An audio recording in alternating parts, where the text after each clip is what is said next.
video game Podtimism 2 years ago. We had classified intelligence that we needed to make another episode about Metal Gear. Metal Gear Solid 2, however, wouldn't prove to be as simple of a process as Metal Gear Solid 1. But we had a job to do and a podcast to record.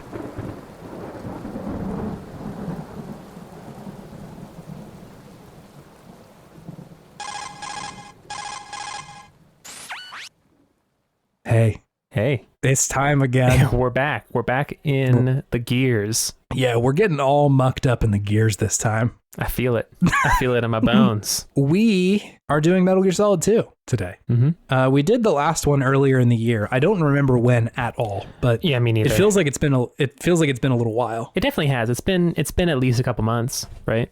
Yeah. So if you I'd say if you haven't listened to that episode, it might be prudent to do so, because like if you're interested in the spoilery part of this episode, like a lot of it does depend on the first one. Mm-hmm. So it wouldn't be a terrible idea to listen to that one if you're interested in everything coming together in an aha moment. Yeah, which these games, I can't guarantee it will. These games are famously opaque, so Yeah. Go back and just get as much background info as possible. Of course, if you don't want to, just go ahead and listen to this episode. That's fine. But That's a valid experience.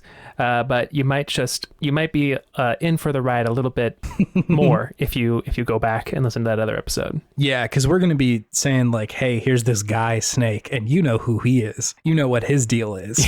Yes. Yeah. Rather than like, here's his whole backstory. Which snake, though? There's many snakes. There are many snakes in this game. That is true. Indiana Jones, don't come in. There's lots of snakes in here. Lots of snakes. Why did it have to be solid snakes? Solid, liquid, and solid as snakes. My God. So as far as like structure of this one goes, I think for anybody who's worried about spoilers, we will broadcast that pretty clearly. We'll just do like kind of our high level thoughts here in a second. We'll go through, I'm thinking pretty much every major story beat to just kind of like walk through it all, because like there's a lot to be said for it. This game reminds me a lot of games like Nier Automata, where each plot point, if it didn't build to this huge like sort of thematic point, like would be indecipherable. Like why is this man at this large table with his twin brother like screaming about what God wants, like any of that stuff. But don't invoke Nier Automata, otherwise you're going to get this podcast Yoko Taro again, dude. you're messing with powers beyond your comprehension right now. Yeah, it's the old magic. The old magic of Yoko Taro. So it's each plot point seems significant if you sort of know where it's going and like what it actually builds to. I think there's a lot of depths to plumb in that way, rather than like, here's the 3 like rising action climax. Like that'll get you there, but there's so much more to this game than that. There's lots of just weird, wacky points that make no sense when you first interact with them, but when it all comes together at the end, it's very satisfying. It's very much a show don't tell method of storytelling that Kojima likes, which is fun. It's interesting. It's fun. So anyway, we'll go through most of the major plot beats, and then I think after that sort of go into like kind of an analyze section to figure out like what is being said, like what we think the game is about, because there's also like not one single thing that it's about. There's a lot of shit in there, so you can come away with it having a different experience than the person next to you. So why don't we do the mission? Why Metal Gear Solid? Let's do it. I have a nuke. Was it a purified hydrogen bomb? Is that what they said? Something like so that. Hot. Purified hydrogen, so hot right now, dude. Whatever the fuck that even means. So let's do some high level stuff. Okay.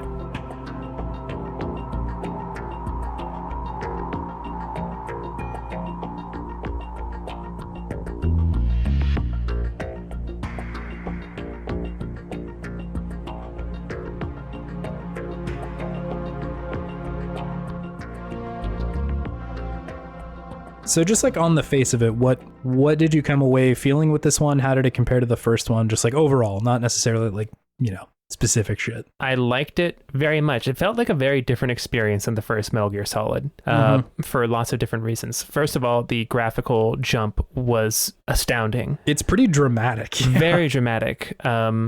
How far apart were these games released? Do you know? Metal Gear Solid 1 came out in 1998, and Metal Gear Solid 2 came out in 2001, sort of the end of the year. So 3 years. And this was this it's fucked up. That's crazy. So that's the first big thing that jumps out to me is just how much better this game looks. And it looks amazing. Even by today's standards, it looks really good still. Like some of the facial animations were like, whoa, that's still quite good. Pretty good, yeah. And the detail in Raiden's hair, quite impressive, honestly. So that's the first thing that really hits you as to how these games are different. The gameplay is more visceral. Mm-hmm. It feels like you're closer to the action than in the previous entry. Yeah, it just feels like the camera is closer. It feels like there's more stuff just going on in general. The enemies are more dynamic, which is fun.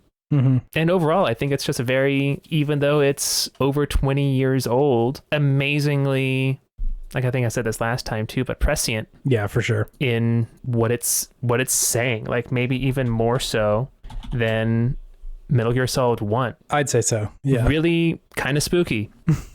Further evidence that Kojima's an alien, or not an alien, but a time traveler, I should say. Something. Yeah. Something. He knows things. Maybe he's a warlock or a wizard. He can see into the future. He's got the third eye. I don't know, but he knows things. Something. Yeah, he knows something. He knows something.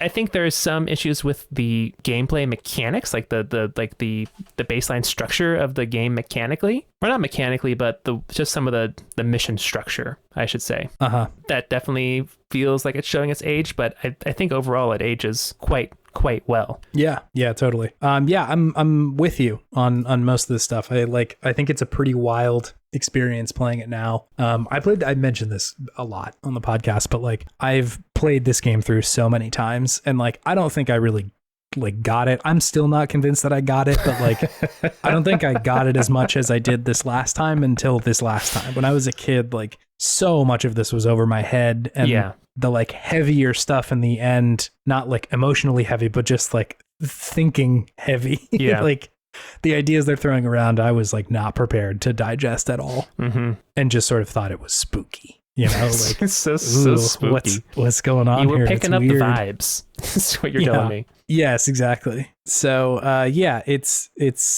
think it's really, really good. I also think it is doing so much more than the first one. I think the first game is like it's like a good piece of storytelling, and like for the PlayStation 1 was like, damn, they were putting this out in 1998. There's a lot being said in this game, but I think this one's like, okay, no, this is like by leaps and bounds better as far as like what it's saying.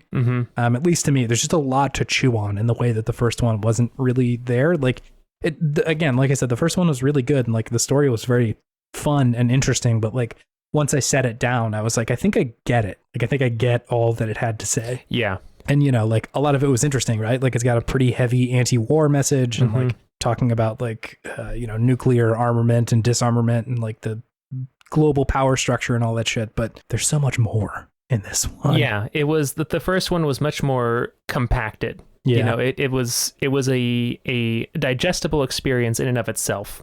Whereas this one is, you kind of have to sit down and write down your thoughts and piece them together like a puzzle to really kind of understand and fully appreciate what is going on with this game. Yeah. And there's there's something to be said for a story that is immediately comprehensible. Like I don't think complexity equals greatness with stories, but I do think there's a lot of like good stuff in here. Yeah. I think it's great. I'll have to play the other games again, but like I think that this is probably the high point for me in this series. No surprise there. Yeah. I mean, like, you know, I'm a big fan of this one, but like 4 felt bloated in a weird way. And that's, again, that's 15-year-old thoughts about this. So I may play it again and be like, this is way better. But it felt too big for itself. Sure. And like, I think just like tonally and setting wise, I'm not quite as interested in 3. It's still a very good game, but I think just like I personally have like more interest in the future part of Metal Gear Solid's world rather than the past. You always like the sci-fi stuff. I do, yeah. So like going back to like the Cold War felt kind of like a step backwards as far as my interest in a lot of that stuff. But it's still a very good game. So I'm interested to see what 3 is saying, because I don't remember anything about what that game like said. You don't remember the ladder? I remember the ladder. The ladder was a cool part. It tells you that long ladders stink. Unless you have some tunes. Unless you have a good song. Yeah. Yeah, I guess like the final thing I wanted to mention was just like how deep a lot of the mechanics felt. Like this isn't a huge spoiler, but in the very beginning when you're fighting with Olga, there's a lot of stuff that you can do to make that fight easier on yourself that like you don't have to find it, but it will do you a lot of favors to do so, like shooting the light out behind her or shooting a little thread on this like tarp that she has over this thing she's taking cover behind. Yeah. And like I found that similar to games like Prey in the most recent iteration, where like there's a ton of ways to solve a problem. You kind of just have to like experiment and try and figure shit out. Yeah, it definitely wants you to experiment and try things and kind of think independently. Yeah, which is like great. And I remember that being like very shocking at the time of like just how much shit there is in this game. It's obviously like games have become far more complex since this. So like in hindsight, it's not quite as like astounding, but at the time it felt pretty like revolutionary. And even still, like it's cool that you can do a bunch of the stuff that you can do in this game without it feeling like overwhelming. From the like previews for Metal Gear Solid 5, I was like, there's so much of this video game. I feel overwhelmed. Yep, that's a lot of modern game design, right? They want you to keep playing forever and ever and ever, but yeah, it's different. It's a very different way of making a game. Yeah, for sure. I feel like I can't really say anything else in this game without actually invoking the things that happen in this video game, so we might just want to like start going through the plot and moving into our spoilery section. All right, sounds good. Let's do it, David. Let's do it, David. All right.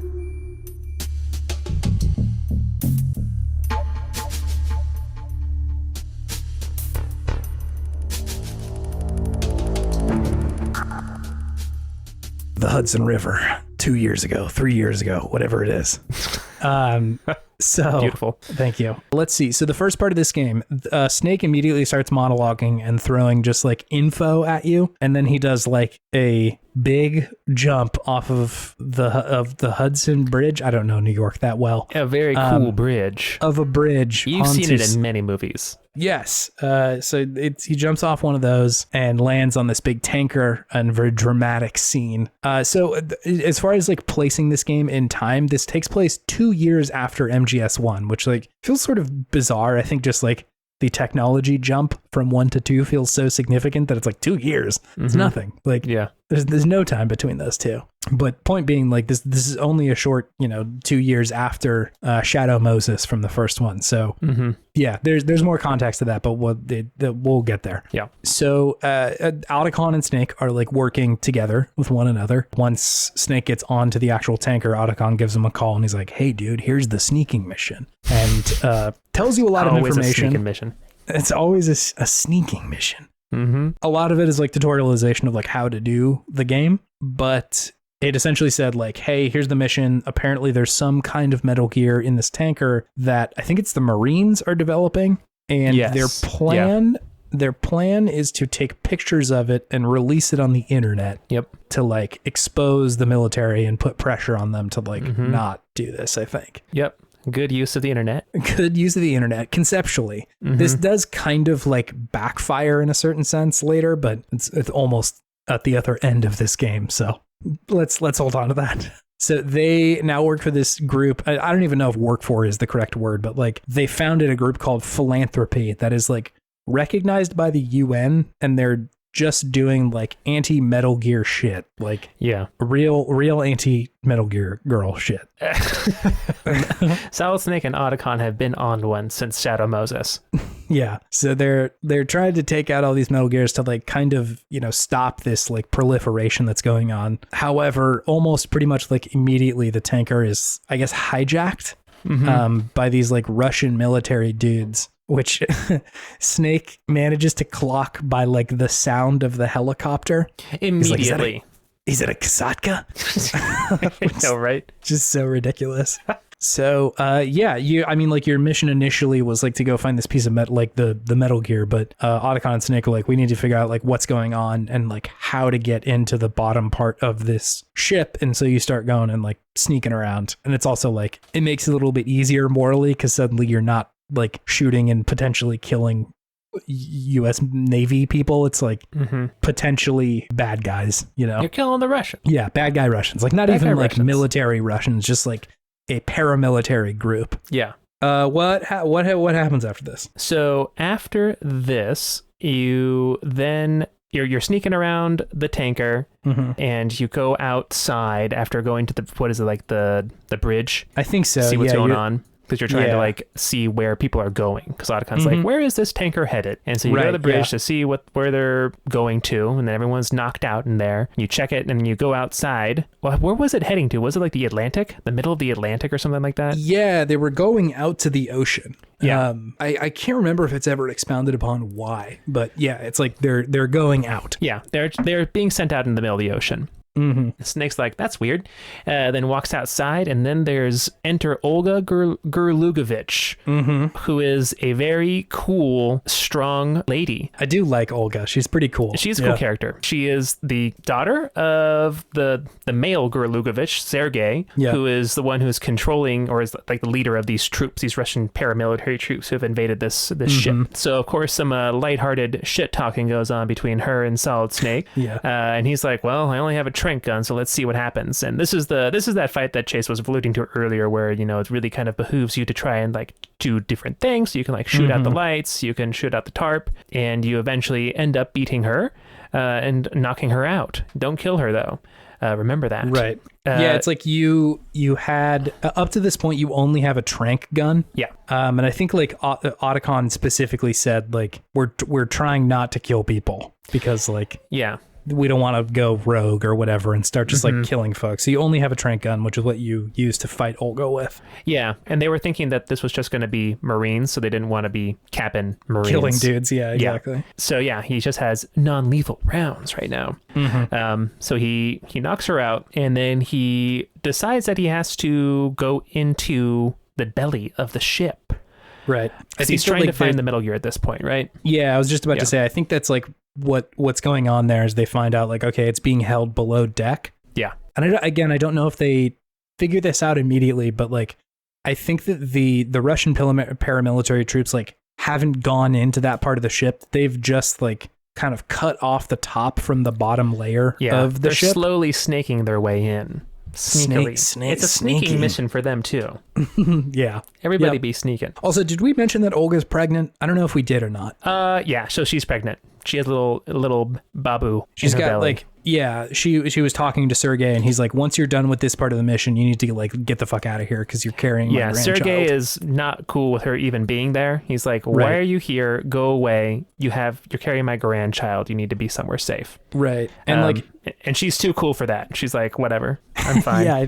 The whole time you're fighting her, she's just monologuing about like how fucking cool her unit is. Like, yeah, she's like, all I live for is to like fight with these guys, and like it's my whole life and shit like that. So she's like wildly dedicated to this group of people, and like even later in the game, like I think she's still sort of in charge of them. Has quite a strong affinity for like this group of I guess soldiers. Yeah, she is still top lady. So yeah, Snake has to go sneak down into the bottom part of the tanker. Snake is sneaking into the belly of the tanker to find the Metal Gear and take pictures of it so they can expose it online on the Otacon network or whatever he uses to spread it around. It is such a bizarre like UI that happens later. Yeah, very, very early 2000s UI. Very early 2000s UI. So you have to sneak down into the tanker. It's pretty basic, just sneaking mission stuff at this point. There's some action scenes where you have to mow down some Russian paramilitary folks in some hallways. But eventually you get down to the very bottom or the belly, I guess you should say, of the ship where Metal Gear Ray is being held, and there's a big kind of speech going conference. Who a Navy Chief Anderson? Is it Anderson? It is Scott Dolph is the name of this dude. Scott Dolph. What a name. Scott Dolph. So here, again, we'll get into City of Glass in a little bit, which is like this novel that Hideo took a lot of inspiration from for this game.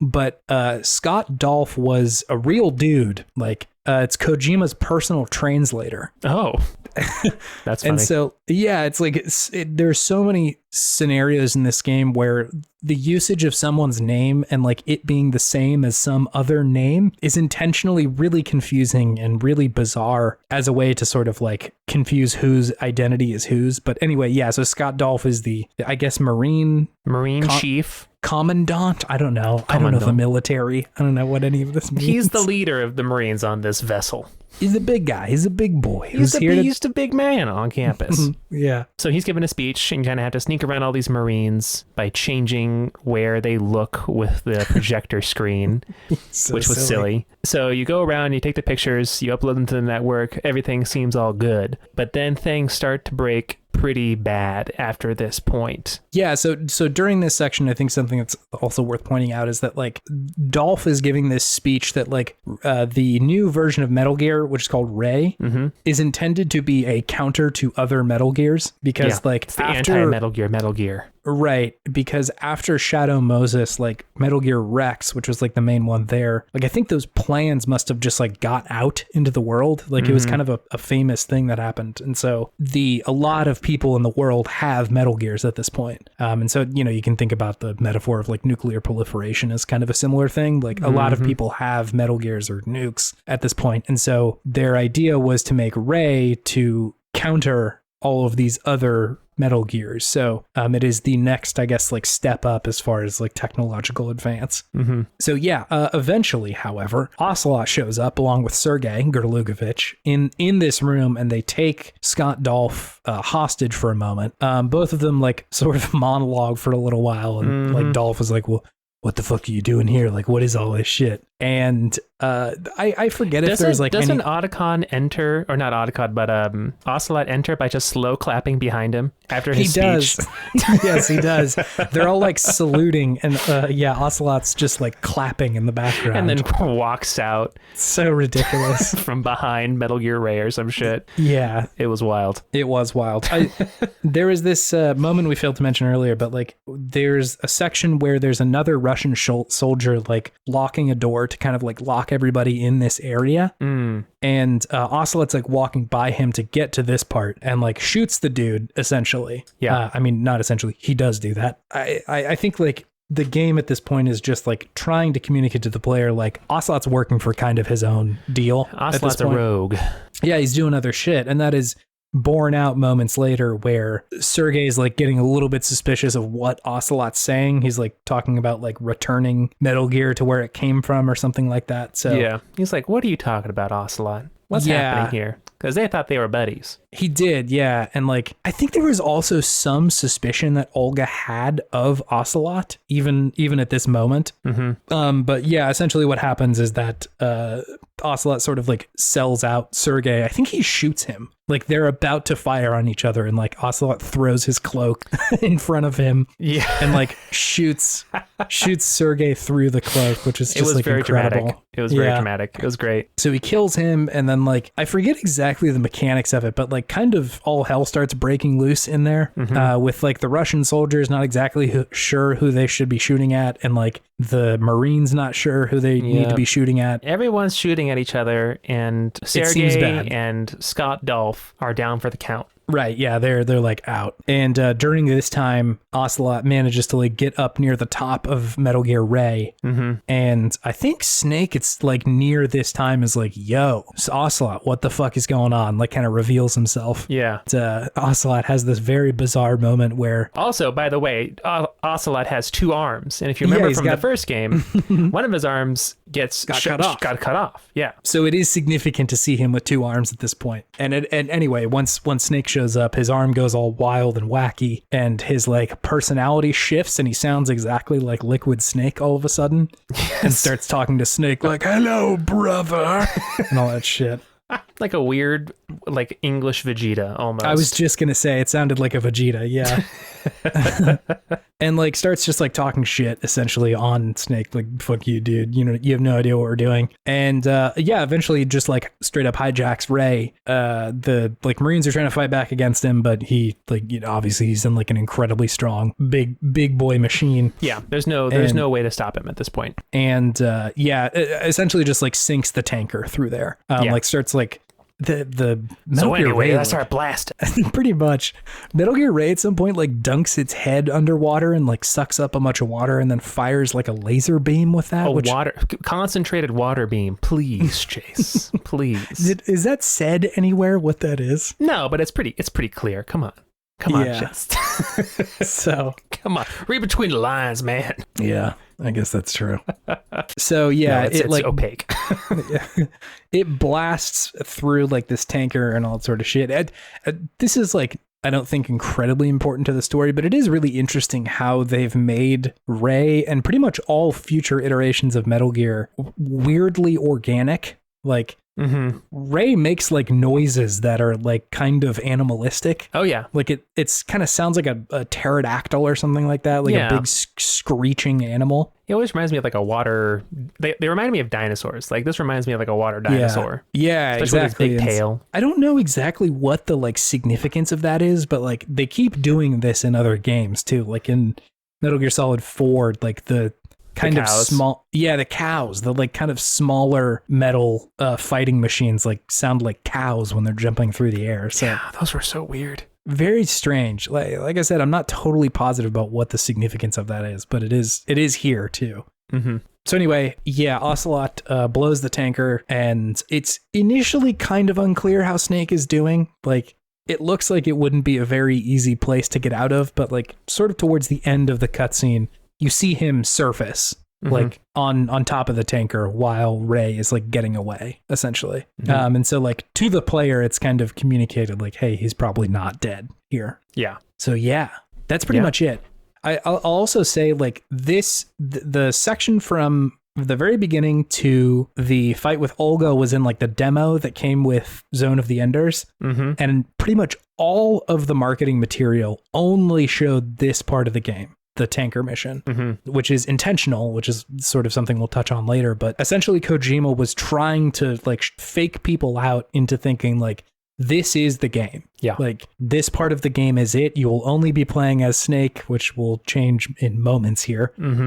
But it's interesting to think about it in that way, just because like that's all that was shown at E3 was just this part of the game. He likes to mess with folks. He does, and like you'll see this again, like all throughout the game. But like one of the bigger themes is like around the control of information and how like controlling that is in a very effective way to perform like propaganda and misinformation, you know, like it's a form of like manufactured consent in a certain way, like the fucking Noam Chomsky shit of like, we are going to frame the problem and the solution and the situation to the point where like you feel like, you know, a certain outcome is like the logical one or whatever, in the same way that not showing you a bunch of shit about Raiden's section, which we're going to talk about here in a second, is intentional. He's trying to fool everyone into thinking that like the tanker is it. That's the whole game. Sure. But it's only a couple hours. So like, I think it would be foolish to be like, well, that's it. I'm done with the game now. Yeah. So then the real game starts. Then pretty much the real game Welcome starts, to the real Metal Gear Solid 2. You're in the shadow of Shadow Moses or whatever Ocelot says at the end. So it cuts away to black after after seeing Snake surface, right? Right. And then it opens up with a quote on the screen. Yeah. Scientists had to make thousands of calculations to create the atomic bomb and determine its effects. Computers and atomic bombs, both products of World War II, grew up together. And very intentional, right? Like, yes. It could not be more intentional for that to be the first thing that shows up before you start playing as like the main antagonist of this game. Yep. I think that kind of joke, or maybe not even joke, this may just be from Hideo, but like one of the things they talk about is that the first game was about genes and the second game is about memes, and not a meme. That's before memes were like memes. Correct. Yeah. Like meme meaning like mimetic viral information. Yes. Like there is a overload of information and like some of it travels incredibly quickly. Mm-hmm. And so I think like they're very intentionally setting up that the first game was about atomic bombs, but computers also sort of like came up at a similar time, and both of them are like siblings in a sense of like both incredibly powerful tools. Yes, like can be incredibly destructive things, right? So yeah, I think it was like a good choice to put that there because like when I was playing through it, I was like, oh, okay, shit, I think I like understand what I need to be thinking about. Yeah. Yeah, if you go back and look in your parents' old yearbooks, you'll see both computers and atomic bombs were in the same class together. Same class, yeah. Same class. 1952 or whatever. Class of 52. 45? Yeah. I guess depending on how much of a bummer we want to make that joke. Yeah, fair enough. So, yeah. And you can also then input your name at this part of the game. Is that incredibly true? important? Yeah, I think so. Important. It's either this part or like right towards the beginning. And I'm actually sure, I'm pretty sure it is like either right before that quote or right after. It becomes important later. Yeah, so I'd like ask you, hey, who are you? Yeah, what's your name? Put your name in. So remember that. So now someone starts talking. It sounds like the Colonel from MGS1, Colonel Campbell, and he's talking to somebody, but this somebody he's talking to does not sound like Snake. Sounds like he's trying to do like a Snake impersonation a little bit sometimes. I watched this today and I was like, this isn't how he talks for the rest of the game. It's just this part where he's like trying to make his voice a little lower and gravelly. A little lower, a little gravelly. He kind of hangs on some words sometimes, you know? This dude is also calling him Snake at this moment. Yeah, they're calling him Snake. He's like, Snake, you gotta sneak into the big shell. Because now it's 2 years later, right? Yep, 2 years later. It's 2 years later, and now where the tanker used to be, where the tanker mission was, and where it sank, there's now a large offshore eco cleanup facility. Because the story that they gave to the public was that the tanker that was sunk was an oil tanker, and that they needed to go out there and prevent an ecological disaster from happening, cordoning off the oil to make sure that the wildlife doesn't get boned, essentially. Wouldn't that be cool? If we did that, that'd be pretty sick. Wouldn't that be cool if people actually decided to invest money in that kind of stuff? Back when we had higher ideals for the U.S. government, even in our fiction. But yeah, so you're the person who the Colonel is talking to. He's swimming underwater. A water sneaking suit of some sort. Very similar vibes to the beginning of MGS1, right? So it all very much feels like the beginning of MGS1, Colonel Campbell, some person named Snake, talking to him in the water, going up, getting ready for the sneaking mission, getting debriefed, and you eventually get to your destination, the big shell. You sneak in successfully through some holes in the walls outside. Yeah. And you have your helmet on for the first portion of this. And I think when you get into the place, he says, wait, we're not going to call you Snake anymore. We're going to call you Raiden. Is that right when he does it? Yeah, I think so. It's like almost immediately once you come out of the water. Yeah, once you're out of the water, he's like, oh, wait, yeah, we're going to retire that name. We're going to call you Raiden now. Cool? Yeah. And he's like, yeah, all right, sure. I was just going to pop in to say, like, essentially the reason why he's here in the first place, like why they're trying to sneak into the big shell, was that recently it's sort of hard to describe what they are, but this group called Dead Cell. It was very confusing what they were. Yeah, and like it's like, excuse me. I had to do a little bit of research, but like essentially this group called Dead Cell has taken over Big Shell, and Campbell's calling them a group of terrorists. So like important to note like what the distinction that he is saying is there. Again, shocking because like this game was in development well before 9/11. Like it came out in November of 2001. Like they were almost done with it by the time like 9/11 happened. And so like, I don't know that terrorism and terrorists were like as big of a conversation piece as like they were after that. Sure.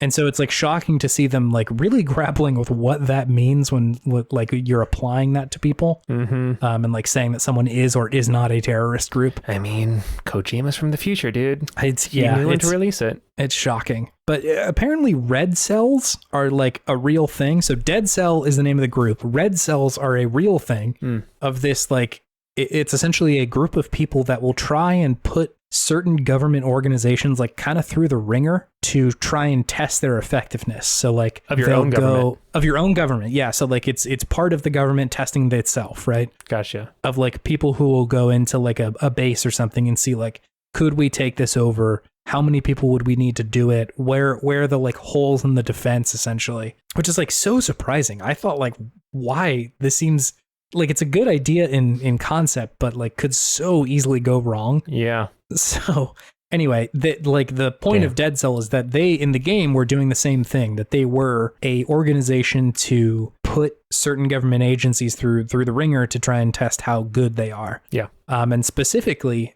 people who were trained a lot in VR, like soldiers who were like trained in VR, which is like a big thing in this game. Like a lot of soldiers aren't put into the battlefield, they're put into VR training and then like inserted into a fight. And so like they're out there trying to like make those people more effective. And there's more information on them later, but essentially like they've taken over the big shell, and Campbell tells you they're demanding $30 billion as like their... It's a lot of moolah. Yeah, what they're trying to do.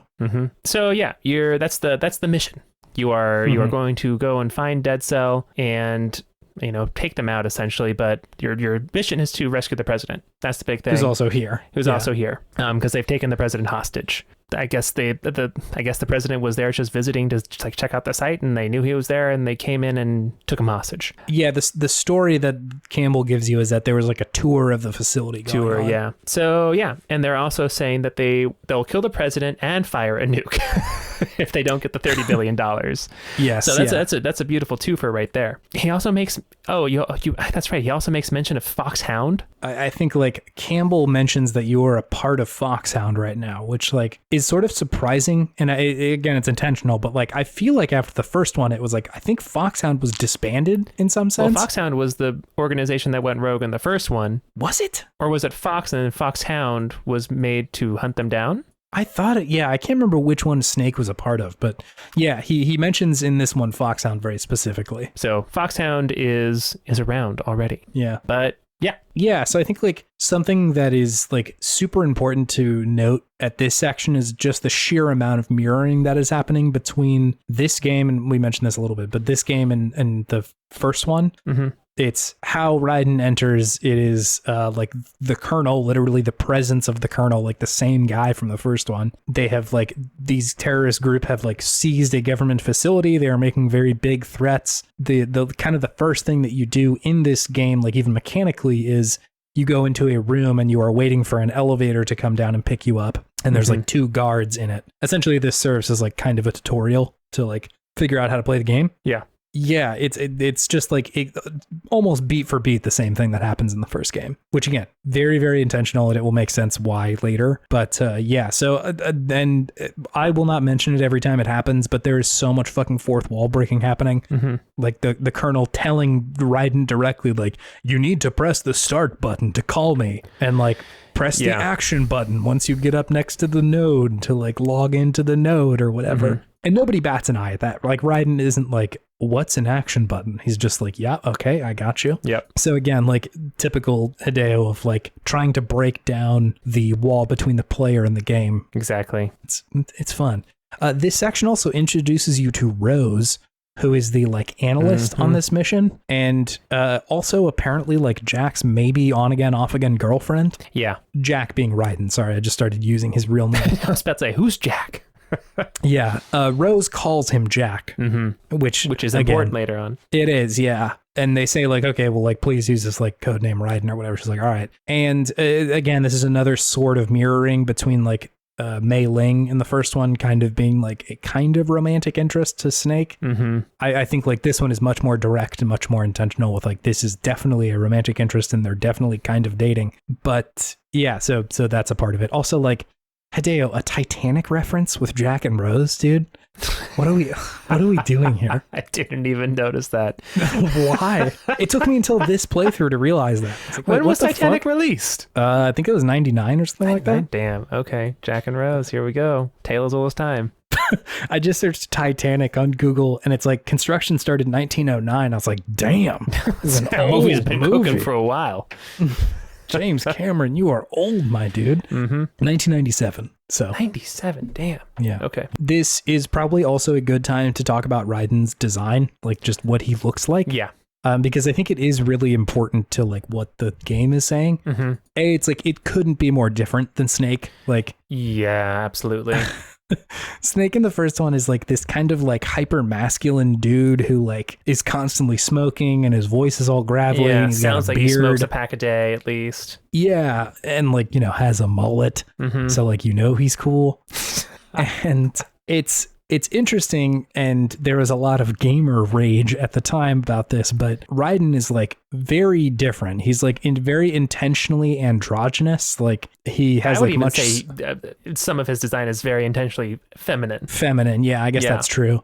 I guess I just mean androgynous in the sense of he's like a mix of both. Yeah, you know, like just kind of based on how people refer to him that like this is a man. But yeah, like his hair is a lot longer. It's blonde. He has a lot softer of features, and he's also like he runs and moves very differently than Snake does. Yeah. Like he's always a little bit like hunched over and like very, very like rail thin. Not that like that's the definition of femininity, but like. You know, it has more to do with that than Snake's sort of like rugged man guy body. Yeah, definitely how he holds himself sometimes, like kicking out his hip when he's and putting his hand on his hip when he's talking or doing things. Yeah, and it's not really to say that they have like a huge conversation about like gender or like gender presentation in this game, but I think like there is a definitely intentional move to make his design a foil to Snake's, right? Like, absolutely. It is not necessarily we want to put you in this, you know, someone who is more feminine than Snake, but like it's mostly just like to draw contrast between the two of them. And make, I think the point of it is to make you feel like this dude is not Snake. This is not Solid Snake. Yeah. And it definitely did that. I don't know if we necessarily need to go super hard on it, but like the response at the time was like vitriolic. People were so fucking mad about having to play as Raiden. One of the original gamer moments. Yeah, no, truly. Like that was the first time that I felt like, why is this happening? Like it felt totally out of step with how I was reacting to it. And like, I get that there's sort of a momentary shift of like, dang it, I wanted to play as Snake for most of this game, but like, who's this other person now, you know? And in hindsight, like, I'm so glad that they made this decision because it is so much more interesting to play through the story as Raiden rather than like as Snake. I think they would be kind of a dull story if it was just playing through Snake's part of the story. Snake knows too much. He does know Raiden, too much. There's a lot of mystery. That's true. Yeah. Like you're, and again, going back to the theme of like misinformation and controlling the narrative, like you don't know almost anything, and neither does Raiden. And so it's like intentionally confusing, like why anything is happening the way that it is. I don't know if this was intentional, but Raiden or Raijin is a reference to a Japanese thunder god and is also like traditionally a gender neutral name. I don't know that totally translates to English very well. Like Raiden sounds pretty much only like the dude from Mortal Kombat to me. So like that's the only context I have. Sure. But yeah, just thought it was worth noting.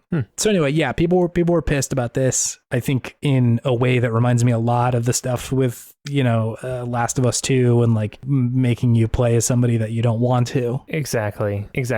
In the case of Last of Us 2, I understand that one more of like playing as Abby is kind of a brutal experience after you've like seen the stuff that she's done. It's like, man, this is like, I don't know that I necessarily want to play through it from this perspective because it's really challenging and hard. I think it's worth it, but like hard to do. Whereas like, you have no idea who Raiden is. He's just this guy. Yeah, so like, he's just out of nowhere. It's like, oh, who is this dude?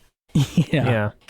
There's also a pretty early distinction that they draw between him and Snake in that he's constantly playing up his battle experience because he's like, I've done so many VR missions. I'm like the master sneaker, the master soldier. Yeah. And like you as the player, I think immediately clock like, that's bullshit. That's stupid. You're not that cool. Yeah. But I also think it's kind of this like subtle dig that Hideo's doing of like these people who think, yes, at the player specifically, and at the people who would complain about having to play as Raiden, right? Like he's kind of mirroring what a player. I was about to say, Raiden is just holding a mirror up to the gamer. Be like, here's you in the game. Don't you like this? Yeah, like it's this dude who thinks he's a fucking super soldier because he's played so much video game. And yeah, there's more to it than that a little bit later. But like, I thought it's like kind of funny and sort of effective to be like, this is you, and also hilarious. If that was the intent for a bunch of gamers to be like, I fucking hate this guy. Yeah. And be like, okay, well. Absolutely. who are you really frustrated with here? Mm-hmm. So I think the only thing to make mention with the rest of this scene is that the Colonel mentions that like the leader of this terrorist cell is Solid Snake, who Raiden knows like who that is. He's like, oh, the hero of Shadow Moses. And he's like, I don't think that's possible because Snake died 2 years ago in the tanker. And the Colonel says like, yes, that is true. It can't actually be Snake. So yeah, that is happening. So then you do like some sneaking stuff. It's like the game proper. Yeah. And like, I guess we could go into some of the mechanics, but like, I feel like just the beginning part of this podcast is probably sufficient for like, you're sneaking. It's interesting and fun to sneak. Mm-hmm. Yeah. You can hold people up and they'll You can hold freeze people up. You can shoot people with a go in gun first person. or a new. tranquilizer. You can choke them out. There's some kind of outdated mission design, but it's still all good. You have to go like find a map whenever you enter a new area of Big Shell. You have to find a map and before you can actually have your little like sneaking map up in the top corner of the hills where people are. So Raiden enters a room and there's a man with another man on the other end of the room. And there's some weird stuff going on. some fucky shit happening in this room. Some fucky shit happening in this room. There's lots of blood everywhere. Yeah. There's lots of other dead people everywhere. Who appear to be like U.S. military people. Yeah. There are people who were on the big shell and then got taken out. They were like the security attaché, if you will. It's either them or it's this like SEAL Team 6 group that are sent in to like save the president or whatever. Yeah, because when you're coming in, there's also the Navy SEALs are like two different teams of Navy SEALs are going in as well to rescue the president. Well, I think Raiden's explicit mission is stop the nuke. Is that right? Yeah, so they're trying to do the same thing. They like you and this other team just like don't know that the other one is doing it. Or I should say like the group of military dudes don't know that Raiden's here too. Like the Colonel explains that like they don't know you're here. You're a one man sort of situation. So like you don't need to tell them about you. They don't know you're here. Yeah, it's irrelevant. But yeah, these dudes are getting fucked up by this man in this room. Mm-hmm. He's wearing a trench coat. He's got long black hair, and you get a good look at him, and he's sucking this other man's blood. Yeah, from his neck, like a vampire. Yeah. So you got weird sci-fi vampires in this game as well. So yeah, there's a nice little interplay between these two characters. Vamp twirls around like a Eastern European dancer of some sort. It's pretty bizarre. Yeah. And like dodges all these bullets. He's like licking his lips and like sticking out his tongue, like doing all these weird like deep like JoJo's Bizarre Adventure poses essentially. Pretty much. He's essentially a JoJo's Bizarre Adventure character put into this game.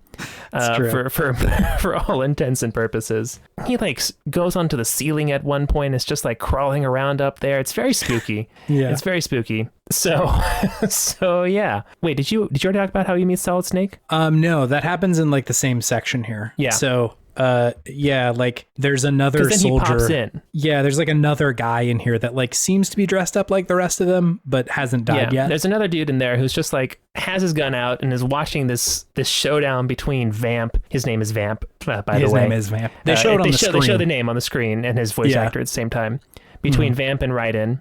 And he's just kind of like hanging out, watching this all go down. And I forget why, but Vamp just leaves at one point. He gets a call from that's right. He gets a call from somebody, and he's like, "Well, I guess I'm out.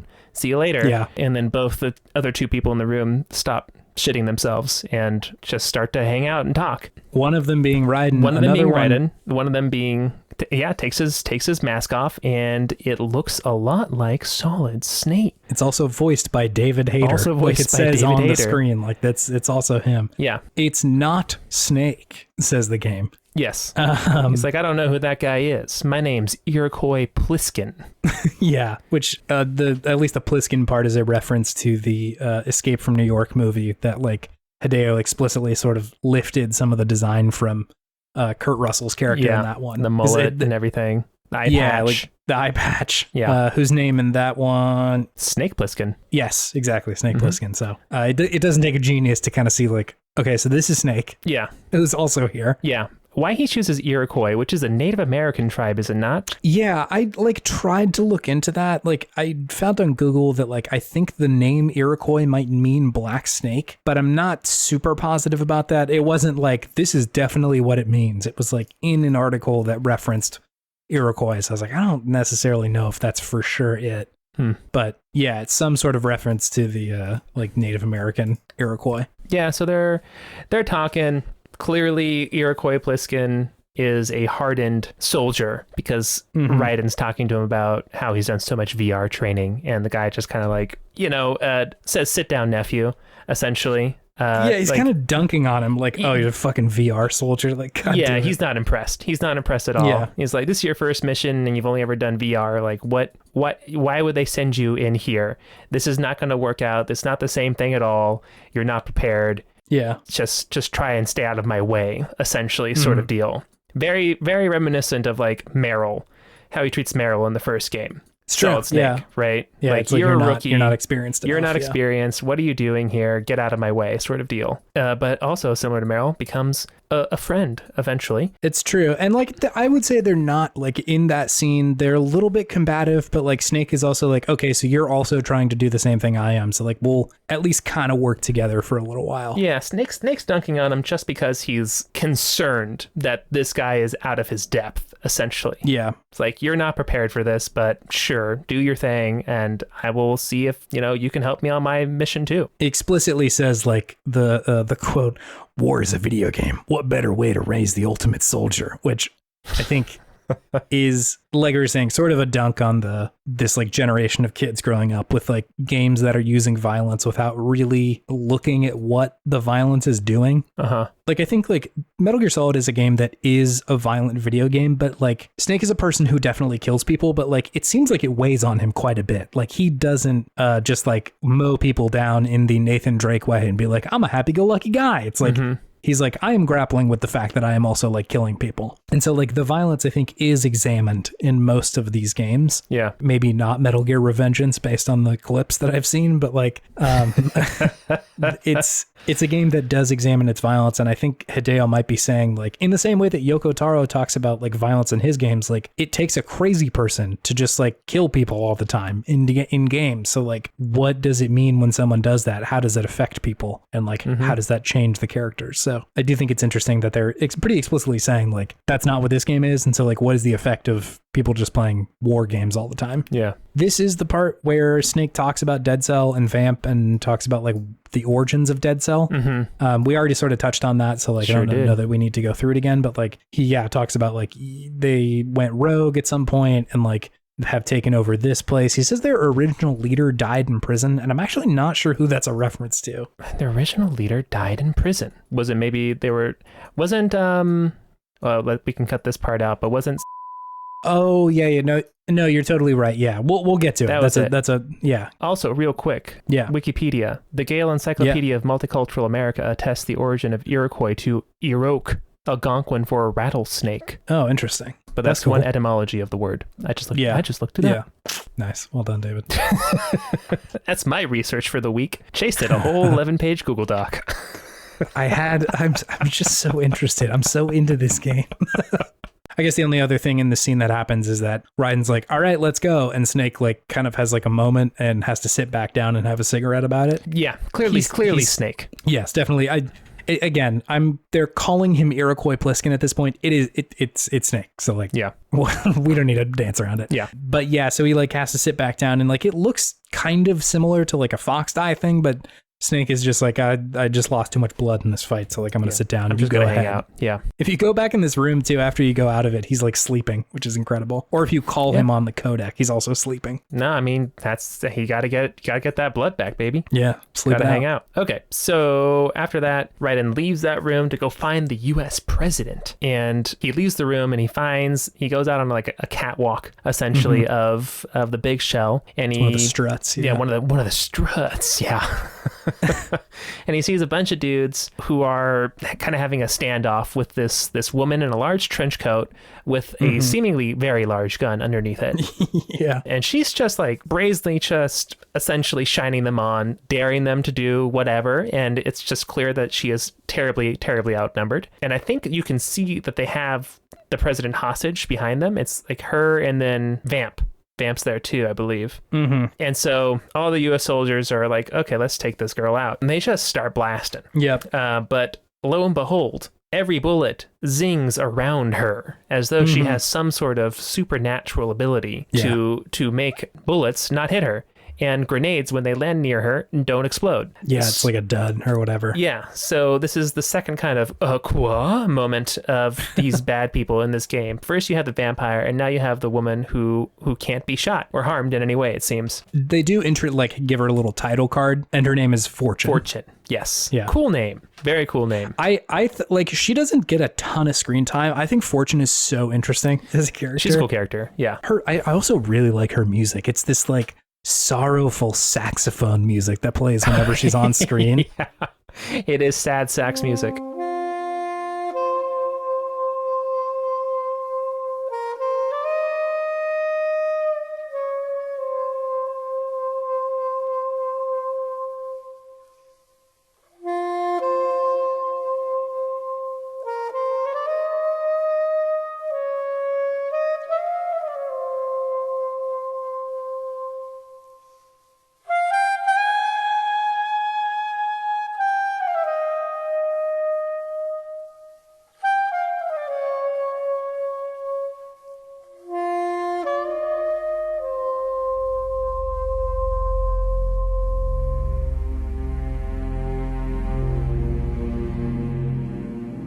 Oh, I just love it. It's so good.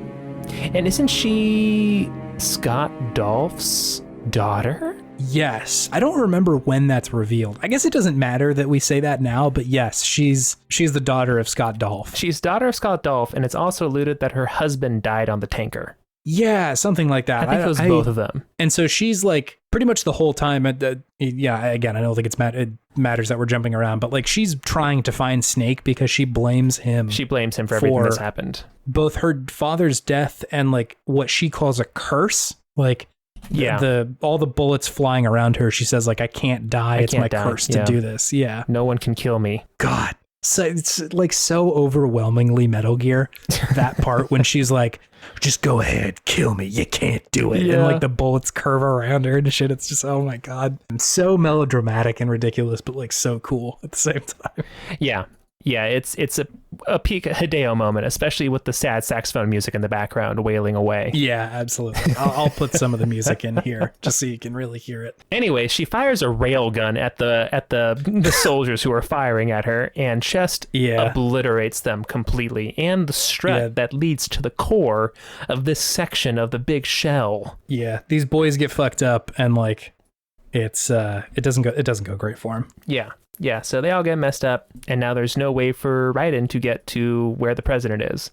So off he goes again to find a way in. So you then go into another strut, and you meet Mr. Peter Stillman, who is a renowned explosives expert.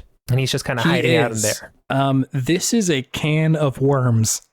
this section. Yes, this is when it gets a little crazy. So if it wasn't already crazy. Yeah, for real. So the way that Stillman is introduced is like you walk in the room. Raiden's really weird to him. Like is like put your hands up, which like very aggressive, and like feels bad because like Raiden's a white guy and like Stillman's black. So like. I know that wasn't the intent of this scene. I think it was just meant to show that Raiden is like... Hideo's from the future, man. But it felt much more like the intent was to show that Raiden's like not experienced and he doesn't know how to like clock somebody who's not a threat. Because shortly thereafter, Pliskin, Snake, shows up and he's like, hey, like put your gun down, dude. Like this dude's a legend. And says that Peter Stillman is this like legendary... bomb defusal expert. Like he's like the bomb defusal guy. Yeah, he wrote the book. And I think, exactly. Yeah, I think they say that explicitly. That he used to work for, I think it was the NYPD doing bomb defusals. But he mentions like, I'm in retirement now. Like, and he's also like walking with a cane while this is all going on. God, where to even start? Okay, so he says that like there's a big threat to the big shell right now, in that one of the members of Dead Cell, this guy named Fat Man, which we will unpack in a second.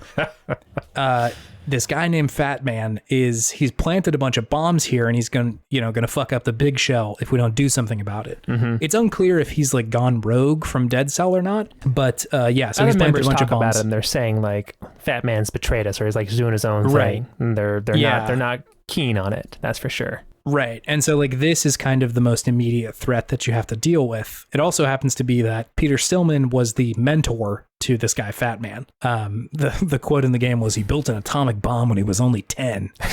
Right. Where did you get your hand on enriched uranium at that point? Yeah. Yeah. Oh, I had some plutonium laying around. So Stillman was called in to say like, okay, like you're the only person who can defeat him essentially.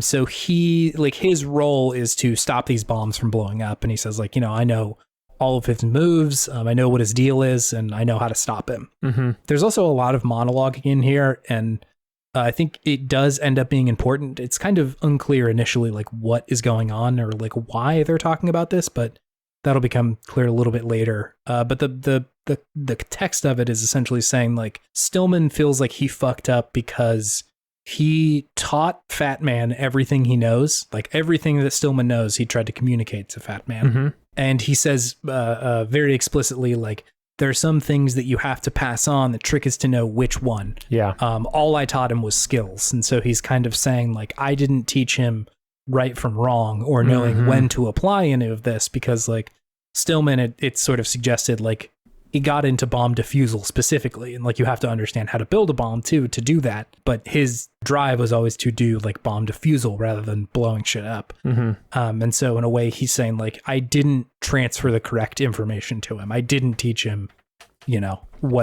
how to know what's right, and so this is where it's led us. So, yeah, essentially the game part of this is that he gives you a little thing that allows you to see where bombs are, kind of, in the struts, and says like, hey, you have to go to each one of the like nodes of Big Shell. I think there's 6 of them on one side of the Big Shell. Yeah, core Snake A side or core A, right? I think so. There's like 2 sides of the Big Shell, each with 6 nodes. And so Snake is going to go to one side and do the other 6 while you do these 6 to like diffuse them. So yeah, he like initially says like, okay, I'm going to come with you. And Raiden's like, no, like you won't be able to like run fast enough with your cane. So like, just let us do this. Which he does, and gives you this like little like spray that you have to go diffuse these bombs with. Cold spray. Yeah, it'll make the bomb cold, and so you won't be able to blow it up. So a bunch of shit here. One, I think the most egregious of which is the naming of the guy Fat Man. Sucks. Yeah, because you'll see so many cool names, and then you just call him Fat Man. Fat Man, like for fuck's sake, Bomb Boy would have been cooler, man. I think it might be an allusion to what they named one of the first atomic bombs. Yeah, listen, there's definitely reasons like that is one of the atomic bombs, which is like cool. Okay. It's also Stillman makes mention that he like at this place where they were like training all these like bomb defusal people, that Fat Man got special treatment from Stillman because like he saw like how good he was. Yeah. And so people started like, saying he was one of the fat cats, right? Like he was kind of getting special treatment, and he was like, up with the upper echelon of people. Yeah. And so like there are reasons, but like if that's the case, like can you not make him fat? Can you not also make him fat? He didn't have to be a fat guy, actually. No, like the like metaphor of his name, I think would have worked a lot better if he wasn't big. Like if he was just like a tiny little dude, I think that would have made a lot more sense. But anyway, his character design is something else. So like we'll get a little bit more to that in a second. He also kind of looks like a bomb, yeah. But yeah, we'll talk a little bit more once we run into him. But yes. The other thing that I wanted to mention here is that, like I was saying before, Hideo, and I think I read this in an interview, he had taken a huge influence from this novel called City of Glass. I think it was a Paul Auster. Yeah, Paul Auster was the author of that one. I bought this book in graphic novel form and read through it, and I gave it to you. Did you end up reading it? I did. Nice. Good book. It's a good book. It's also, the art in it is by Art Spiegelman, who also did Mouse, which is like a astounding graphic novel. Yeah. That's a classic. So like it's a very cool book. It's not particularly long, so if you're interested, like it's a fun read. Very existential. Yeah, holy shit. Super postmodern. So essentially, like, I won't make this super long, but that book essentially deals in this person who they have kind of lost their identity after his like wife and kids died, keeps getting this like random phone call from this woman at like the same time every night. And he eventually says like, yes, I'm like the detective you're looking for, because like he said before, no, that's not me. And had to go to this dude's house. And this person was like, I want to hire you as a detective. He's also like a detective writer. So it's like he's trying to inhabit this character. Goes to this dude's house named Peter Stillman. Yep. And this dude just goes on like this diatribe. It is a wild section of reading. I'll say the graphic novel is wild. It's so nuts. And like, I'll say the graphic novel really aids it. Like, it's so interesting that the way that they like visualize how he's saying and like what he's saying. It's like essentially just these like text bubbles kind of like merging into one another, going to like totally different places. It's nuts. Anyway, this dude says my dad, who's also named Peter Stillman, is getting out of prison soon because he was put away for prison, I think like 20 years ago or something, for keeping me in a dark, windowless room and not speaking any English to me in an attempt to get me to find the language of God. Yeah. Which is like, holy shit, man. Wild.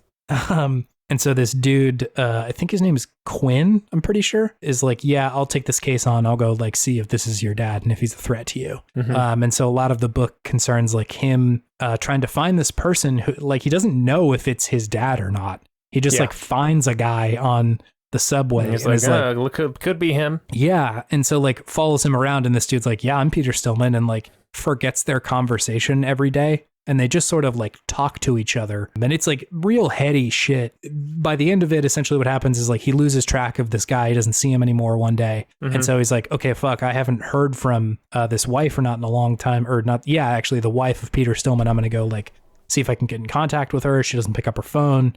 He goes and finds the original detective, whose name is Paul Auster, I think. Like the name of the author. Yeah. Which is like just so many fucking layers in this book. And he's like, no, like you need to, cancel all this. Like I can cash the check for you that they paid for you, but like you need to figure this out. And so he goes and like sleeps outside of the apartment of Peter Stillman, the son, for like months, like just stays out there for months and months and months trying to like find them, essentially, because like not answering their calls, he can't get in the building, and like eventually just like gives up and like goes back to what used to be his apartment, but like somebody else moved in there because it's been fucking months and nobody knows where he is. And like just sort of like journals all this shit, and he's essentially turned into like somebody having a mental health crisis if you're just looking at him. Yeah. And from there, the book shifts perspective to like one of Paul Auster's friends who is recollecting this story, because apparently he found this guy's journal with all of these like scribblings and writings and put the story together for you to read the person. So like just so many fucking layers. And like it, I would say it has Hideo written all over it, but I guess it just has Paul Auster written all over it. Like Paul Auster is actually a pseudonym for Hideo. Yeah. Oh my God, dude, that would be the real reveal. But essentially a lot of this book has to do with identity and like these sort of confusing distinctions we have between people. It's again, like you were mentioning, it's incredibly postmodern in the like sense of like, it doesn't always make sense. And like, that's kind of the point, is you're not supposed to look at it like that like, hard. What is real? Yeah, no, yeah. It's the whole thing is just like, is any of this real? It's so confusing. And so like, it's helpful to think about that going into this, not only because like that informs a lot of the story decisions that are going on in Metal Gear Solid 2, but also literally there's a dude named fucking Peter Stillman in this game, which will turn into another question once you beat Fat Man. But yeah, essentially the to get back on track to the game, essentially the way that the rest of the mission plays out is you just have to go find all these bombs, and eventually Peter Stillman says like, hey, the places he's putting these bombs don't make any sense. Like they're not going to do the damage that I think he's intending to do. It's confusing. It's like, these are not structural points that you would blow up to get this whole thing to sync. Yeah. And so he kind of suspects something is wrong and goes down to try and find where like the real bomb would be. And he does end up finding a bigger set of bombs that like isn't quite armed yet. But as Snake diffuses the last one, it then triggers these bigger bombs to go on. So yeah, it he essentially says like, Raiden, you have to go find the other one, which should be at the bottom of core A or whatever, where you came in from. Mm-hmm. And it blows up Peter Stillman. He dies in this scene. Yeah, it's his heroic moment where, yeah. But I was just going to mention, before this happens, you do have a call with him, and he says like, my leg is actually fine. Yeah, he was lying about the cane. He was just so ashamed about his past that he wanted a reason to kind of retire, essentially. Right, like the last job he did, a bunch of people died because he couldn't defuse the bomb well. Mm-hmm. And so, like, rather than facing them, he's like, I also got fucked up. Like, you should feel bad for me, too. Rather than, like, facing the ire of people whose, like, you know, loved ones died in that sort of bomb. Yeah. It's like a very tragic story. I felt pretty bad for Peter at the end of that one. He had a tough life. He had a tough go of things. So once Raiden goes down to the bottom of one of these struts on the other side, after Stillman heroically dies to try to redeem his past failures. Yeah. And you go and you defuse it. Good job, Raiden. Mm-hmm. It's a little, I think this part is timed. You have to get down there in a certain specific amount of time. It's 4 minutes. 4 minutes. Yeah, you have to get there in 4 minutes, which if you didn't have a Chase Albee with you, who's played this game maybe like 100 times potentially. A lot, yeah. It might actually be kind of hard, but Chase just told me exactly where to go, which was great. I think this is one of the only parts in the game where it's like kind of obtuse and like sort of challenging to know what to do and where to do it. So if you're going to play it, I think it might be worth using a guide for the bomb section. Yeah, absolutely. You can do it without it, but it would take you a little while. Yeah, it would take you a bit. But besides that, you go down an elevator to get to this bomb, you defuse it, and then when you're coming back, you notice, oh, the elevator is also coming back down towards you. Yeah. Who could be on this elevator coming to you right now? It's Fortune. It's Fortune. She's there with her railgun, and she is ready to fuck you up. So she starts blasting away. It says a lot of silly things about I can't be killed. Even if I wanted to die, I've been looking for death on the battlefield for so long. It's a lot of monologuing. A lot of monologuing with the sad saxophone music in the background. And so this is an interesting little boss fight you have here. I mean, it's hard to even say if it's a boss fight because you don't hit her. Yeah, you kind of just try not to die. You try not to die. You just have to not get shot by her big railgun. Yeah. And your environment that you're hiding behind slowly gets blasted to pieces. Yeah. And eventually you kind of get saved by Vamp, who just comes down and starts talking to her. And I think he was saying like, hey, we got a problem with Fat Man, so we got to go deal with that now. I think that's why he was down there to get her. I think you're right. Yeah. And she's like, okay, whatever. I'll deal with this guy later. I can't be killed anyway, so it doesn't matter. And then as they're like talking, Raiden just pops up and just tries to shoot Fortune, and the bullet curves and shoots Vamp right in the head. Yeah, he goes down. And he goes down hard. He gets shot in the gut and the head. So, yeah, interesting moment. You're like, oh, Vamp's just getting like a cutscene death. Interesting. And then Fortune, of course, has once again a very sad monologue of like, oh my God, he's my friend. That death was supposed to be mine. The death was supposed to be mine. The bullet curved around me and into his brain. Yeah. Like, damn, that sucks. But just kidding, Vamp's a vampire. So he wakes up after a bit because after Raiden leaves. After all this is done, you don't see him get up, but he's fine because nanobots. Essentially, that is the explanation. Is like, I think his powers come from some weird nanobot experiment. A lot of the game's like most hand wavy moments come from it's nanobots, like or nanomachines or whatever. Like the reason you can use your Kodak without speaking is nanomachines, and the reason Vamp let's can't use die. nanomachines to talk. Secure connection. I say that a lot. Yeah, and like that's fun. I don't need an explanation. Vamp's just like he's a vampire. That's fine. He's a fun character. I don't care. It's interesting. I will suspend my disbelief. And Hideo's also from the future, so maybe nanobots are going to become a thing. We'll see. Yeah, Vamp is like, Steve Cook wants to put some nanobots in my brain. That's for sure. Tim Apple, man, he's coming. So it's Tim Cook. That's right, Tim Cook. Yeah. Who'd you say? Steve Cook? Steve Cook, yeah. the cursed DNA experiment, Steve Cook. So now the next thing is that you got to go and find Fat Man and take him out.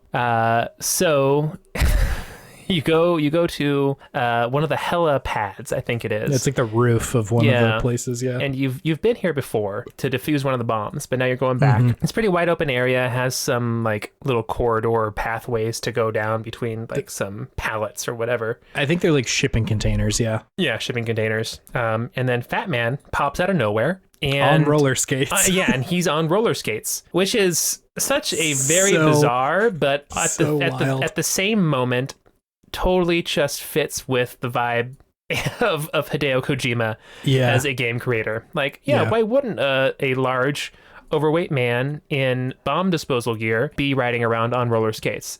Makes sense. Now he's fast. You can't get him. He's going to go and put all the bombs around all the place, and you're never going to be able to get them all because he's scooting around so quick with his Uzi as well. So this is a pretty fun, interesting, weird fight. So you have to shoot him in the head. I remember, Chase. Makes the fight easier. Shoot him in the head while also defusing bombs that he plants around. Yeah, and at the same time, it's all very confusing because Dead Cell, apparently they're saying he's going rogue, but nobody really knows. He just kind of like wants to see this place go down. He had there's some interesting stuff in here. He had said like, I don't really give a shit about Dead Cell. I just wanted to be the guy who beat Peter Stillman. And so like, which is bizarre because like Raiden says no way, dude. Like Stillman, had your number during this whole time, and he's like, it's not possible. Stillman died 6 months ago. So like again, very interesting misinformation going on, and I think also a callback to City of Glass, where like the identity of Peter Stillman is like so confusing. It doesn't make any sense. Like, it makes no sense. Who is Peter Stillman at this point? No one knows. And like, not to mention, this is jumping ahead just a little, but when you kill Fat Man, you're able to take the dog tags off of him, which is something you can do with every soldier in the game. And more often than not, the dog tags are like the person's name. Like you can do this to Olga, right? Like her dog tags drop and says Olga Gerlugovich. And when you kill Fat Man and his dog tags comes off, the name on it is Peter Stillman. So like, how did he get these, Is he Peter Stillman? Exactly. Yeah. Like, is that his real name? Is that like the identity? And again, I think that's a callback to City of Glass, where like, who is Peter Stillman is just so confusing, and it might be. And this is never answered either. No, definitely not. This is the end of Peter Stillman's story. You see him kind of later on as well. A little bit later, yeah. But it's never resolved. Yeah. It's never resolved. It is what it is. But yeah, you beat him, you defuse the bombs, and you kind of save the big shell from being blowed up. So good on you, Raiden. The Colonel seems pretty stoked about this. The Colonel is very stoked on this. So you beat Fat Man, and you take his dog tags. Also, it was a fun, can I just say real quick, it was a fun little bit at the end where he says, I have one last bomb. You got to go find it. And it's hidden underneath his body. So you have to like pick him up and move him aside and then defuse that one. Otherwise you just blow up. Very nice touch. It's those kind of outside the box thinking that is so classic for a boss battle in a Kojima game. I just love it. Yeah, it's not necessarily like, can you shoot him good enough? It's like, just like, think about this. He just said it's real close, Yeah, it's pretty cool. But you're leaving the roof of this building, the heliport or whatever it is. Yeah. And then all of a sudden, a cyborg ninja shows up, very similar to, Gray Fox from the first game. Yeah, looks so much like him. Yeah. Looks pretty much identical. Doesn't sound a thing like Gray Fox. No. But has a very like thick Russian accent. So you're like, okay, something is going on here. This isn't quite right. Like with many things throughout this game, just everything just feels kind of wrong. Tilted, especially, just with conversations with, the Colonel, with Snake. There's a lot of things that people are alluding to but not saying, and it's very confusing to Raiden and the player both. And this is another instance of that because they're just like, Raiden sees this ninja and he like takes his gun out and he's like, who are you? And they're like, yo, I'm a messenger from the Lale Lule Lo. And you're just like, excuse me, what? Are those words actually? No, they are not words, actually. They are just, what are those, phonemes? But yeah, so you're very confusing, but they're here to help you. So they give you an outfit to blend in with the Russians. And yeah, it's everything kind of starts to change, feelings of changing into a new portion of the game after Fat Man is killed, right? Because that part takes up quite like at least a couple hours, I would say, where you're going around trying to find the bombs, defusing them, going back and fighting him. Yep. That all takes quite a long time. So now it's like this is the new character who's showing up to give you a new set of things to do. So yeah, you get an outfit, and they tell you to go and go find Richard Ames. Is that right? Yeah, Richard Ames. It's like I don't know if he's a specific position in the government, but he's like an assistant to the president. And the ninja's like, hey, like this dude will know where the president is, or like how to get access to him. So you need to go find him. Yeah. Who's held in this like section, which is why this part of the big show, which is why they gave you the Russian outfit to like sneak into this area, like in disguise. He's being held, and it's really important to find the president at this point because apparently Dead Cell has the nuclear code, doesn't need the nuclear codes actually, because or at least that's what the ninja says. Yeah. That's what the ninja says. So now it's off to find Richard Ames, the president's assistant man. Yeah, some guy. You had mentioned this a second ago, but I think it's worth calling out at some point here that like the Colonel is so weird in this part of the game. Like the whole thing, he's just been such a bizarre guy. Yeah, if you'd played the first game, you get a very strange feeling from this Colonel. He seems much more cagey than the first Colonel did. Much more like he's not telling you information, which, if you played the first game, it's like, okay, yeah, he was not telling you the whole truth in the first game as well. There's that part who's like, maybe he's just like really leaning into it now, and like he doesn't know Raiden, and Snake was at least his friend, so maybe he had like some guilt about it, but now he's just like totally into just being deceptive douche. But yeah, throughout the whole game, the Colonel is just all the interactions just seem so weird. Off, not wrong, but just weird, off. And it's like, we'll get there eventually, but like it's very intentional. Yeah. In a way that I haven't played this game all the way through, but I've heard from people who have played Silent Hill 2 all the way through that the people who are talking like in such weird ways in that game are very intentional in the way that like by the end of it, there's a scene where the dialogue is incredibly natural and like very normal after it's sort of been revealed that like, this may be happening in someone's head, and like all this sort of strange dialogue that's happening between people is on purpose. And this game is definitely doing that, where like the Colonel is weird. And like you said, it's unclear if it's like really intentional or not. They're not really outright saying what's going on, but like he's constantly just like, you need to go do this now, Raiden. Like it's part of the simulation. You have to go over here and your role is to do this, and like all that sort of stuff. It's like, what the fuck are you talking about, dude? Yeah, like, he's very insistent of just do it, don't ask questions, and don't think. Yeah, which can be interpreted in the moment of like, he's just a military guy, right? Like he's just saying like, don't like be like insubordinate and try and do your own thing. We just need to focus, right? Yeah, exactly. It's by the end of it very different than that, but we'll get there. Yes, we will. Cool. Whoa. Time skip. Is that the we're getting back into the recording sound? Yeah.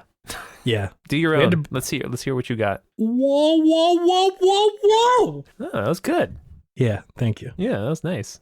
Had some waves to it. Yeah. We had to break this episode up over many recording sessions now because it is, as you I'm sure see from the runtime, long.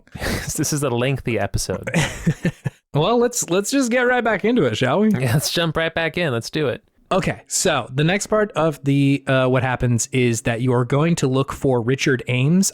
He was a Defense Intelligence Agency operative during, I think he was somehow involved in Shadow Moses. Yeah. But yeah, so you got to go find him because apparently he knows where the president is. So you do that. There's like some gaming stuff that happens in between there. You have to like sneak in a costume and like find the correct gun to have. Yeah, find the correct gun, have the right costume on, put someone's eye up to the retinal scanner. Right, yeah. It is cool. I do like that part of the game. It was fun mechanic-wise. Yeah.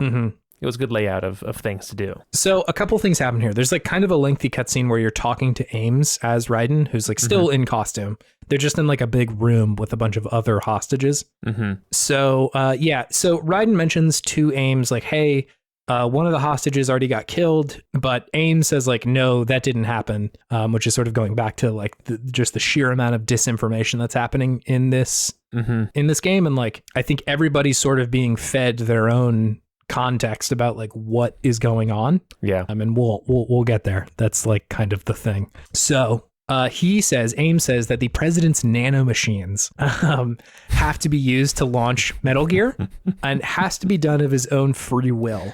So this is like why the president is being kept alive so that he can do that. Mm-hmm. Also, weirdly enough, Ocelot seems to be like watching this interaction. Like you can see him looking at a camera, which is also looking at this like interaction that you're having with Ames. Mm-hmm. He's just creeping in the corner, you know, constantly. Yeah, just clearly looking around. That's kind of his whole deal in this game, honestly. Yeah, like to the nth degree too. Mm-hmm. Ames tells you a bunch of shit. One is that the Big Shell was not really a cleanup operation; that it was staged so that the government could build a new Metal Gear in secret. Yeah, it was all a ruse. Right.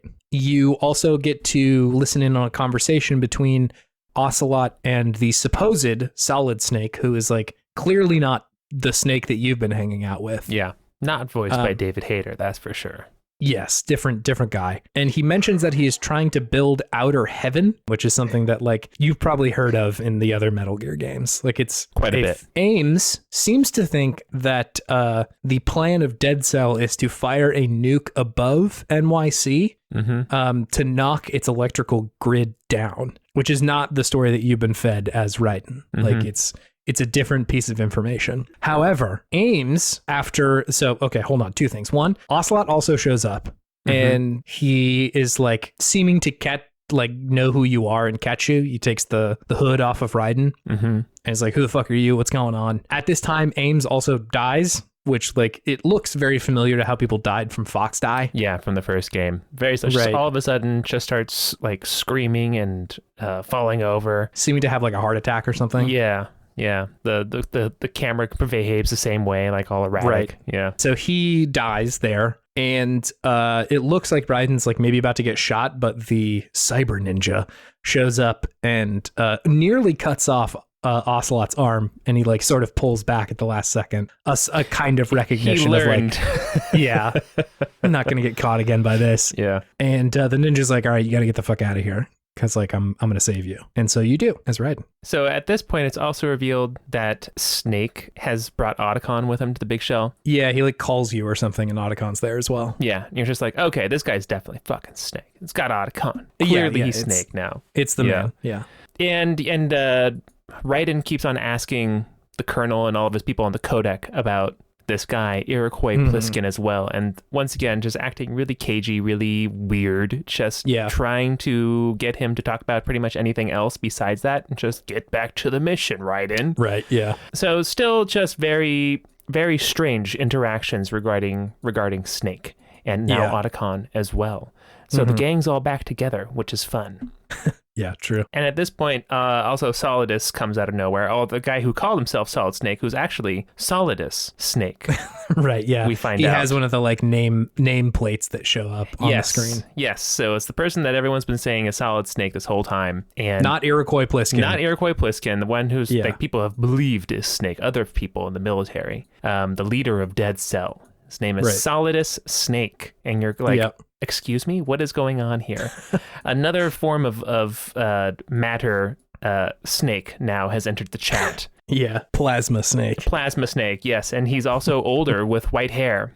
So you're like, oh, okay, interesting. Why is this happening? Yeah. So he also has a pretty cool character design. Giant old trench coat, buff AF. Yeah, he's big. He's a buff dude. He also does like this like gargoyles-esque transformation where he gets like yoked at a moment's notice. Yeah, is that him or is that the suit? I think it's the suit. Because he also wears like this crazy, I'm assuming nanotech infused muscle suit that gives him supernatural speed and strength and agility. Yeah, all sorts of shit. Which is pretty cool when he buffs himself up and like goes superhero on everybody. Yeah. But yeah, he comes out of nowhere and he talks about how he's also a snake brother of Liquid and Solid, which is it's a pretty big reveal out of nowhere, to be honest. There was like that whole program, the like Les Enfants Terribles or whatever, like from the first, where in the first one it's like they cloned Big Boss to make Liquid and Solid. So yes, yeah, and Solidus also has an eye patch, more like a Big Boss as well, doesn't he? Or does he have one yet? No, he gets one later. Yeah, so he doesn't lose an eye until this fight that you're about to fight him in. Yeah, and this fight is pretty cool, by the way. You fight it's ridiculous, him. He jumps in a fighter jet. and you have to fight him in a fighter jet while you're just on a strut of the big shell with a rocket launcher, essentially. Snake throws you a rocket launcher from a Snake helicopter. throws you a rocket launcher from a helicopter because he and Otacon are hanging out in a helicopter, the Kasatka. The Kasatka. I believe, the callback to the Kasatka. And a pretty fun boss battle ensues where you have to dodge all these missiles and dodge this jet. Of course, you are, as Raiden, you eventually win. And you think you get old Solidus, he's going down. But then out of nowhere, Metal Gear Ray jumps out of the ocean and grabs the jet in its mouth. Yeah. And just takes Solidus away. It was pretty cool. I don't know if it's like explicitly said, but Ocelot's piloting that ray. So like he kind of saved Solidus. Yeah, because I think they made reference to the fact that Ocelot is like Solidus's number one homie. He's been like talking to him. That conversation that you heard earlier between Solidus and Olga, Ocelot was also there and seemed like he had some sway. Yeah. Solidus definitely sees Ocelot as his right-hand man. And this, when the jet gets blasted up, that's when he gets his eye knocked out. Yeah. And he starts wearing an eye patch for the rest of the game, which is a cool character design. Very big bossy. Very big bossy. After this fight, Raiden calls back to Snake, and he pretty much spills the beans. He's like, yeah, I'm Snake. What's up? I'm Solid Snake. Raiden's kind of fanboying at this, saying he's like a legend. I've learned all about you and all these VR trainings. And Snake has a pretty cool line where he says, a legend is nothing but fiction. Someone tells it. Someone else remembers. Everybody passes it on, which is pretty cool. Yeah, pretty it's cool neat. Definitely, it's setting up just this theme that you see over and over again of like genetic and, in this case, mimetic, meaning like information is spread, and that like oftentimes the actual like truth of the matter is not as ridiculous as it's been spread to be. Exactly. How all information is just passed on and gets modified. Filtered. Yeah. Each time. And Raiden calls them terrorists? I forget that part. Yeah, so like he kind of goes back and forth of being like, you're a legend, you're awesome. And then Snake's like, no, we're just like trying to fight Metal Gears. And he's like, well, now you're a terrorist. And like, I think it makes sense eventually, just because like eventually there is this commentary about like people accepting like half truths and whatever truth sort of suits them. Yeah. Snake was breaking Raiden's worldview of him and was lashing back in a big way by calling them terrorists. Yeah, I think he's just like, well, if you're not this thing, then you're that thing. And that's the only possible like way to categorize this. If you're not with us, you're against us. Yeah, exactly. Okay, so you do eventually find President Johnson. There's like, you have to like use like a guided missile to get into the room that he's in. That part was a little tough for me. Yeah, that was one of the ones where I was like, God, I'm glad I've played this before, because there's a bunch of entries that you can use to get to the room. A lot of holes you could choose. Yeah, and like not all of them lead to him to shoot your like missile through. So you kind of have to like experiment. And the one that you end up finding is like kind of hard to see. Yeah, I absolutely blasted the ever-living hell out of him a couple times by accident. He wouldn't get out of the way. Yeah, he like runs away a little bit, and it's not particularly effective. He runs in the exact direction that I'm trying to guide my missile. Yeah, yes, yeah. Anyway, so you do eventually get in this room, and there's another pretty lengthy cutscene. It seems like Johnson seems to think you came to kill him and is confused when it's like... He's ready to get taken out. There's also a very bizarre part where he like grabs Raiden's crotch and is like, what? You're a man? That part was Which really is like, weird. It's so weird, and I think like... It's like, is there something lost in translation here? Yeah, that was sort of like my thought too, because like I think there is commentary to be said of like a president feeling entitled to grab people wherever they so choose to, like, you know, like the sort of for their own benefit. And I think there's a commentary there of like, there's something that could have been said, but like, God, it sucks that like it has to be said through like assault. And also it's played for comedy for the most part. Like, it's like, look at this wacky response to Raiden being kind of a androgynous character. Yeah. Yeah, that part was weird. Like, it's so weird. And it also just like blows by. Like, they just don't even stay on that for very long. No, so definitely not. I've been playing Metal Gear Solid 3, and like that one is like, there's some weird stuff with like oogling at women's bodies. And I will say that this one doesn't seem to have quite as much. There's some with like the design of like Fortune's costume and shit like that. But it seems like it is much less of a real present part other than this. Like, this is the main part where I'm like, Jesus Christ, true. Video this games. Might be the least horny MGS game. Yeah, it's pretty, like, it's kind of sparse as far as the other ones go. Yeah. Which is kind of nice. It is refreshing. Anyway, so Johnson said that he has been working with Dead Cell because he wanted absolute power over the Patriots. Mm-hmm. Essentially, like, he was president, but was chosen by the Patriots. And he explains who those people are. It's like sort of kind of like an Illuminati thing. It's absolutely Illuminati. Like a small group of people who control like the politics and the military and the economy. Like it's a lot of I guess like kind of conspiracy theories rolled into one. In this world, it does seem to be true, but like it's relying on like real world sort of conspiracy theory stuff about like a small group of people who control the world.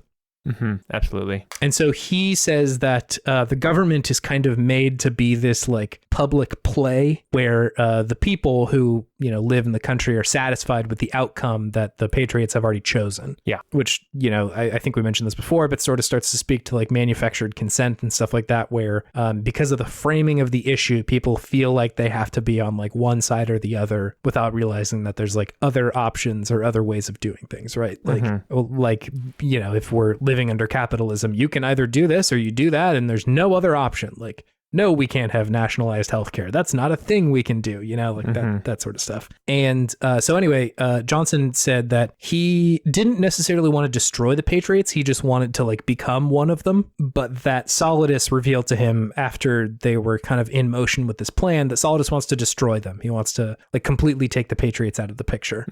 And Johnson seems to think that if the Patriots were not to exist, that the world would like fall into chaos.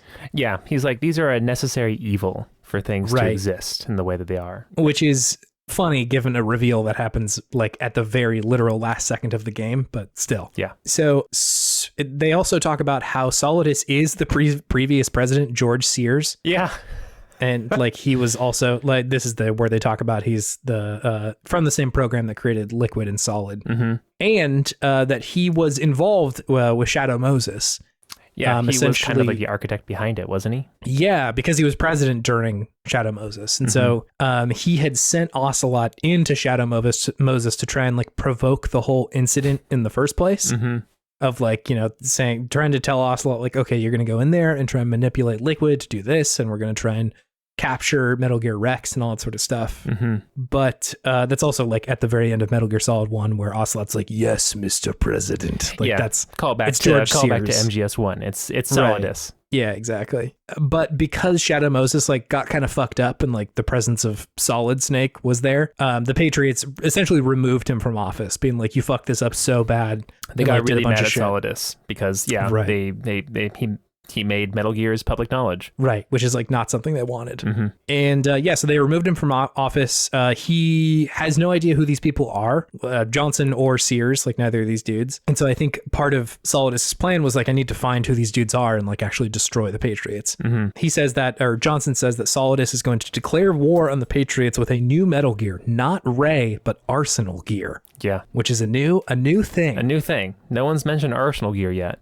Right. So Johnson's understanding is that it's this like huge flying fortress with a bunch of nukes on it and a bunch of Metal Gear Rays as well to defend it. So it's got anti-Metal Gear capability and like it's just this gigantic like military fortress. Yeah. It's like the helicarrier from Avengers, but with nukes. Yeah, pretty much. Yeah. And the Patriots intended to use Arsenal to keep their position because they feel threatened by the overabundance of digital information. This is when it starts getting real. Oh yeah, real good. In my opinion, the story. Yeah, the first echo of like, excuse me, in this story, like, holy shit, dude. Just like these Patriots, they're onto something. Yes, they should be concerned. Essentially, Arsenal has a way to control the flow, or at least Johnson says it has a way to control the flow of digital information through what he calls GW. So Arsenal Gear is this giant flying fortress, and GW is the method that they're going to use to control info. And this also goes back to sort of the thing that they said at the very beginning of the game, that like nukes and the internet are kind of came up together. They're sort of siblings. And so they're like the twin snakes of oh my god, technology. Yeah, true. So yeah, they're setting it up here with a similar thing that like the Patriots aren't really even concerned with nuclear warfare anymore. That's like a defense that they can use against this control of info, which is interesting. But that's kind of all you get at this moment. Yeah, there's more to unravel there, but that's just the tip of the iceberg. He says that Solidus's intent with Outer Haven is to break NYC's connection to the internet with this hydrogen bomb thing and like sort of reset them outside of the Patriots' controls from GW. So now here's my question. Is it Outer Haven or Outer Heaven? Which one is it? Outer Heaven. It's Outer Heaven? I think it's Outer Heaven, Okay, I never know. I feel like they go back and forth, but... It's a concept, I think. I don't know that it's ever necessarily like a real place until sort of later games, but... Isn't it a real place in like the original Metal Gear? Oh yeah, you're right. In Metal Gear, like infiltrating Outer Heaven. A big boss made Outer Heaven, right? Right. And so I think that like Solidus is applying it as a concept here of like it wasn't real for Big Boss, but I'm trying to make it real by like knocking New York off the grid and like making sure that they're not under the influence of Arsenal Gear or GW anymore. And Outer Heaven, it was like a soldier's nation, wasn't it? Isn't that? I think so. Wasn't the concept behind it? Ending the abuse and exploitation of soldiers by the world governments based on his interpretation. Yeah. Because I think that's what Big Boss started thinking about doing after the events of MGS3, I believe. Yeah, because he was like very exploited in that whole process, and so like he's like, this actually sucks. We shouldn't do this anymore. More on that on the MGS3 episode. Yeah, true. Okay, so Johnson gives you this like virus that he's like, you need to put this into Arsenal Gear because it's going to destroy it. But to do that, you're going to have to find Emma Emmerich to do that. Call back to EE from the beginning of the exactly. He also asks Raiden, okay, now it's your duty to kill me. Like that's the thing that you have to do now. And Raiden's like, no, that sucks. I don't want to do that. But luckily enough for Johnson, Ocelot shows up in the room and just shoots him dead, which is interesting. Yeah, Ocelot just kind of comes out of nowhere and is like, sorry, Mr. President, your time's up. You're right. Which is also interesting because Ocelot doesn't try and fight. Like Raiden is about to go after him and Johnson like grabs onto Raiden's foot. Like, no, dude, don't go fight him. This was also surprising to the player because we are all led to believe that the president's vital signs were important to the Patriots for the nukes. Yes. So you're like, huh? President's dead now. What happens now? Yeah, because Johnson had said like that's something you should do, and then Ocelot killing him is like, wait, but what? Like, I thought that was important to the whole thing. Why would you kill him? Yeah. I understand why Johnson would want to like not be alive because it would stop parts of their plan, but Ocelot, like, I don't understand. Yeah, now it's more confusing. Just a side note here, it's so interesting that like the only two presidents we know about are like pretty much objectively bad people in this game. And like I really like that from a like non-Western viewpoint. It's a little bit more cut and dry of like, yeah, they're evil dudes. They're power hungry shitheads. Like it's that is much more. Yeah, it's much more in line with reality than like any sort of like propaganda pieces where like the president's the fucking hero. You know? Independence Day, I'm looking at you. Even that one of those Modern Warfare or Call of Duty games in the last like couple of years had like Reagan in it, and it's like this big moment where fucking Reagan's there and he's gonna send you in to kick some ass or whatever. It just sucks. It's like this guy stinks. That's how I knew I was no longer their target audience. Yes, yeah. Yeah, it's a different set of people. Oh my God, digital Reagan's telling me to do something. I gotta go. I gotta go. Anyways, yeah. After all of this madness and Raiden escapes from Ocelot, the president's dead. Yeah. You Kodak out to Snake to debrief essentially, and Snake's like, oh yeah, I knew about Arsenal, and it just really goes to show just how much the game is hiding from you as the player as Raiden, and this is kind of where it really starts to make sense, like why the game was chosen to be from his point of view. In my point of view, like that's when it started clicking for me of like, oh, okay, they didn't want to just show us everything because Snake just knows too much, and they wanted to make it more of this engaging story and experience, because I think you were saying last time like, yeah, it would be a little bit boring if it was just from Snake's perspective because he knows too much. He knows a bunch, yeah. But with having it be Raiden, yeah, you can have all these moments where you're just confused and you don't know who to believe and you don't know what's true. And that's all very much by design. So good job, Hideo. And then Snake pretty much talks about how, back like, what was it, 2 years ago, him and Otacon were pinned for the tanker incident as the scapegoats by the Patriots to discredit them and to make them not the heroes of the world that they were at the time. And, they did release those photos online, but people didn't really care. Which was also very... It's totally realistic. Yeah. So realistic. I was like, oh my God. That's so yeah, true. of like, here's this crazy thing and people are like, it's fucking fake. I don't give a shit. Or like, whatever, you know? It like just serves to like reinforce their already held beliefs that they have. Mm-hmm. I read through a lot of The Expanse, the book series earlier in the year. Yeah. It was one of my like favorite parts of the first book is that one of the main characters, Holden, he like releases this like video and footage of his like ship being shot at and blown up essentially. Mm-hmm. And a lot of the rest of that book and a lot of the other books are just sort of dealing with the fallout of that. Mm-hmm. And one of the characters in the second book explicitly is like, dude, you're like way too like naive about what's going to happen here because you just like released this crazy information out to the public and expected everybody to be like, oh yeah, I see the truth for what it is, rather than like just reinforcing the shit that people already want to believe, right? Like, the Earth Federation was like, actually, fuck the outer colonies because they did this, and the outer colonies are like, we would never do this. This must be like false flag planted by Earth or whatever. Like, it's not the sort of aha moment for everybody. It's just like something that they're like, well, that obviously proves my own point that I think or whatever. Yeah, so everybody lives in their own reality. Yeah. More on that later. More on that later. And so then at this point, Snake also reveals that pretty much the whole entire tanker incident was just a giant ruse by the Patriots to get Snake out of the way, discredit him, and to regain control of the Metal Gears because they want all control. Yeah.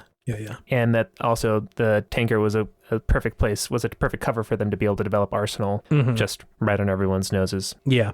Yep. Also mentions that Emma Emmerich, EE, is the developer of the AI GW. Yeah. So she's also a smarty pants like her brother. Yeah, exactly. I think in the first game, it was Otacon talks about how his grandfather helped develop the atomic bomb. Is that right? Yeah, his grandfather was a developer on the atomic bomb. Otacon was a developer of Metal Gear Rex, and now Emma is also helping develop GW. So two did the bombs, and then one does computers. The siblings once again. True. Yeah, it's true. And then at this point, you have to go. Your mission is to go and find Emma Emmerich. Give her this floppy disk virus, which they were no longer using in 2009, by the way. Yeah, true. They give her this floppy disk with a virus on it to upload to GW and stop these terrible plans from happening. And she's the one who developed the virus, isn't she? Is it ever explained how Johnson gets the virus? Yes. I know that part, but I don't know if Emma helped develop it. Okay. So at this point, you have to do some underwater shenanigans. Yeah. Which are interesting. It's not the worst swimming mechanics I've ever played with, but like... I was honestly surprised. I thought it was going to be a lot worse than it ended up being, just because of how hard it was for me to control the rest of the game. This part actually wasn't too bad. Yeah, it wasn't bad. It was interesting. You had to get another appearance from old Stillman down there. Yeah, this is like essentially where he was trying to defuse one of the bombs, and it's now flooded because of that. Yeah, so you find his body in there. It's sad. It's Stillman sad. moment. Sorry, Stillman. Stillman moment. I'm still a man. So you're going along, you get out of the water, you go into a room, and you have to fight Vamp now. Now you fight Vamp. He's here. Yep. He's such a weird character. He like fight dances all the time. He's like preening. He really is like a JoJo character that's been put into this game. But it's a fun fight. It's interesting. You definitely have to think about it. You know, that's the best thing about Kojima fights is that you don't just blast away. You gotta think about how to hurt this person first and how to interact with them before you can get them out of your way. That's a fun fight. And you beat him and you go find Emma. And she's tripping. She's tripping out. She's been like injected with some sort of serum that makes her not able to walk. It's like a muscle fucker upper. I don't know what. Muscle fucker upper. I started that sentence without a plan on how to end it. The old MFU. Yeah. It's common practice in the hostage and kidnapping spheres, the muscle fucker upper. So yeah, she's like, you find her in like a pretty similar way to how Hal is found in the first game. Yeah, she's hiding in a closet. You open it up, a locker. She falls down and pees herself, which is the same thing Hal did. Just like Hal. Yeah, very weird like thing to focus on, but it's consistent at the very least. Those Emmerichs, they love to wet themselves. Are they actually blood related, or are they step yeah, siblings? they're step siblings. Yeah. I can't remember who, but I think it's Otacon's dad had like remarried, and Otacon's stepmom is the mother of Emma. I'm pretty sure. I'm not positive. I think that's what it is too. Yeah, I think you're right. Yeah, because it has to be that one, because otherwise things would have been really weird. Otherwise, hey, you find her. She's like, my legs don't work. You need to help me walk and swim back. So you do that. She also has like a fear of swimming. She also has a fear of swimming. Yeah. There's like I don't know that that's necessarily something we need to focus on. It's like kind of discarded as quickly as it's brought up. I think a lot of this isn't just to show the intent of like Emma is like a person and a character, and she is growing to trust Raiden. Yeah. You know? And also to, I guess, maybe bring up the issue with the water, which is important for Otacon's characterization in a second here. Is this when all this shit goes down, when they start talking about that? Or is that's later on, isn't it? A little bit. It's not much farther on. Yeah. So you get her out of the water area, and then it turns out you have to get her across all of these little oil fences. Is that right? Yeah. So you go down to like the water level of the big shell, like you climb down a big ass ladder. Yeah. Because you wouldn't be able to get back across to where you need to go to install the virus without like going through a part of Big Shell that's broken right now. And so you have to cross by foot on these like, I think it's oil fences. Yeah. So you have to, there's like a little sniper spot right there where you have to like guide her along. And then Snake also comes by and is like just a fucking ace sniper. He's such a badass and helps out there. Yeah. And then Vamp comes back all of a sudden. Yep. Which is difficult to deal with once again. Kind of annoying. Once again, just bullet in the head. And he's back and takes her and holds her hostage, and then you have to shoot him from way far away. You have to snipe him. But in the process, during that, he stabs her. So she is seemingly mortally wounded at this point. She's bleeding a lot. She's bleeding a lot. Yeah. She's bleeding a lot. And long story short, she gets to Hal and Snake to get the like virus installed. Yeah. So like you as Raiden run across the fence and like meet them at it's a place you've already been, but it's like a part of Big Shell where she's gonna like go install the virus. Yeah. And then also during this time, Emma drops a lot of information about the Patriots' plans. So is she a Patriot? I don't think so. I think she is a tool of the Patriots. She's a tool of the Patriots. Okay. Yeah. So Hal and Emma have a little bit of a reunion. Hal's kind of mean to her for no reason. It's bizarre. Which is weird. Like, he's initially, and this happened before she got stabbed, but essentially he's like, how the fuck could you work on this? Like, it's such a shame. Like, I can't believe, why would you do this? Yeah. She fires back at him with like, I was just trying to do it to piss you off because like you left us, blah, blah, blah. Also, they only knew each other for like 2 years, didn't they? It wasn't very long. Yeah. Anyways, continue. So anyway, so that sort of happens. And at this point, she's doing pretty badly. Like you meet them in this room, and like she's essentially on the ground, and they're like, we like got it installed, but she's like not looking great, essentially. And there's like all these it kind of goes between like, yes, we're talking in person, then it cuts to a cutscene and they're talking and yada yada yada, and there's like all of this information that's being kicked around between the two of them, and like a lot of very heavy shit that they're talking about that like isn't really explored that hard. Like she definitely is in love with him. It's something was like what that. I was getting. Like it's never explicitly said, and I kind of like that it's not like super overt, but it's a lot of like, I just always wanted to impress you, and Otacon's like, no, I could never see you as anything but a sister, and that sort of stuff. And like, it's never I was in love with you. It was just sort of like, I always wanted to make you proud sort of stuff. And it's questionable exactly what's going on there, but it's very bizarre. Yeah. And then also like at some point, Otacon is talking about how he kind of had a relationship with Emma's mom at some point too. He didn't kind of. He straight up did. He did. Yes, that is true. And then his dad found out and then killed himself in their pool, which is why Emma has a fear of water and swimming. Yes. Yeah, exactly. She thought he drowned, but no, he killed himself because his son was having an affair with his wife. Yeah. Which is all like, I think these are like heavy and wild beats to be kind of bringing up. And like they're, as much as it's a pretty horrible story to engage with, like there is a story there that I think you could kind of go into, and like there's a lot of wild stuff happening there that could be really heavy and interesting. Yeah. But they pretty quickly discard this. Like that is not a big part of the game moving forward. Yeah, it's mentioned and discussed and then pretty promptly forgotten for all the other stuff that's going on. It's bizarre. So I don't know if it's more just as a way to characterize Otacon as like a tragic character, someone who's maybe a little bit darker than we initially thought from the first game. I mean, I do appreciate seeing what his reaction is to a lot of this shit, right? Like it serves to characterize him, but yeah, they go real heavy, real fast on that one. Yeah. Oh, also one more thing that Emma had mentioned, I think this was also before she had gotten stabbed, but she's like, oh yeah, there was this big experiment that was planned like now, essentially. We were supposed to be doing it now. Oh. But that must have been scrapped since like all this stuff is going on, which I will react to that with a big side eyes emoji. Side eyes emoji, yeah. We'll get back to that later. Yeah, exactly.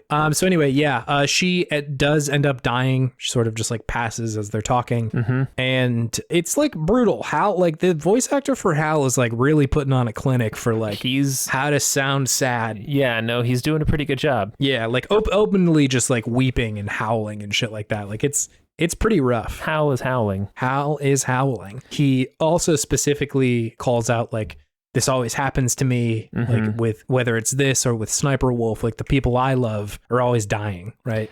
And then the sad saxophone music starts playing in the background again. Yeah.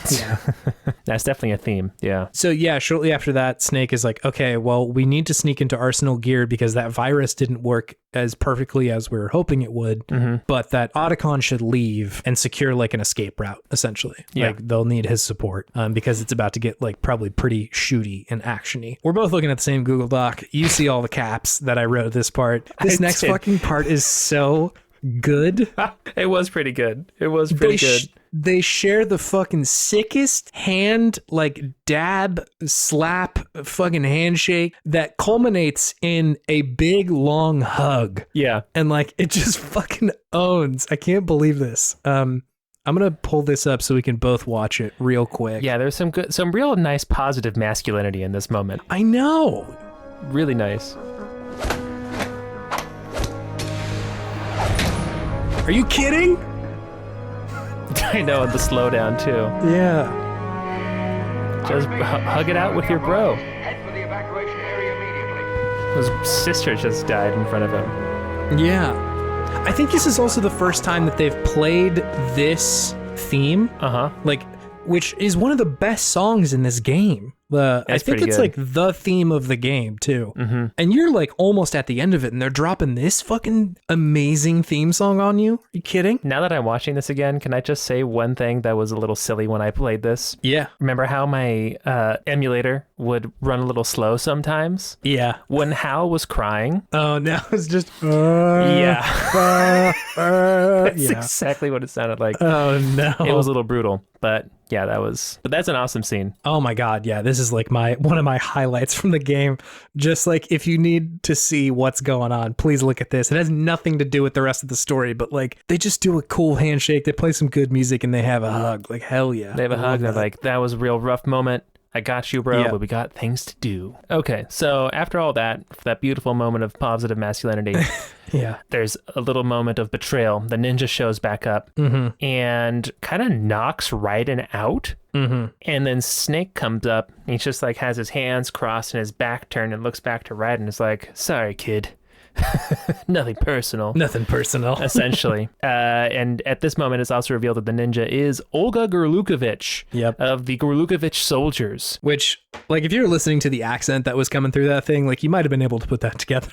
Yeah, you knew it was somebody Russian at the very least. Yeah. So yeah, they say some cryptic stuff about, you're not ready for this or some shit like that. You gotta, this isn't for you right now. We can't trust you, so we're gonna go and do this on our own. And then Raiden wakes up in a very similar torture room to MGS1. Very similar. Yeah. Some would say almost identical. Yeah. And he's naked. He's butt naked. Yep. At this point. And Ocelot is there, and so is Solidus Snake. And they're gonna just engage in some good old-fashioned torturing on Jack, which is what his name is. This is what it's revealed. I guess not really, because Rose calls him Jack. Rose has called him Jack before, but they call him Jack the Ripper. which you haven't gotten that before. Yeah. And then Solidus gives him like the background on his story, pretty much talking about how Jack was a child soldier that Solidus had actually essentially like adopted Liberia. Yeah, is that right? Yeah, it's a Liberian Civil War. During the Civil War there. And they had just kind of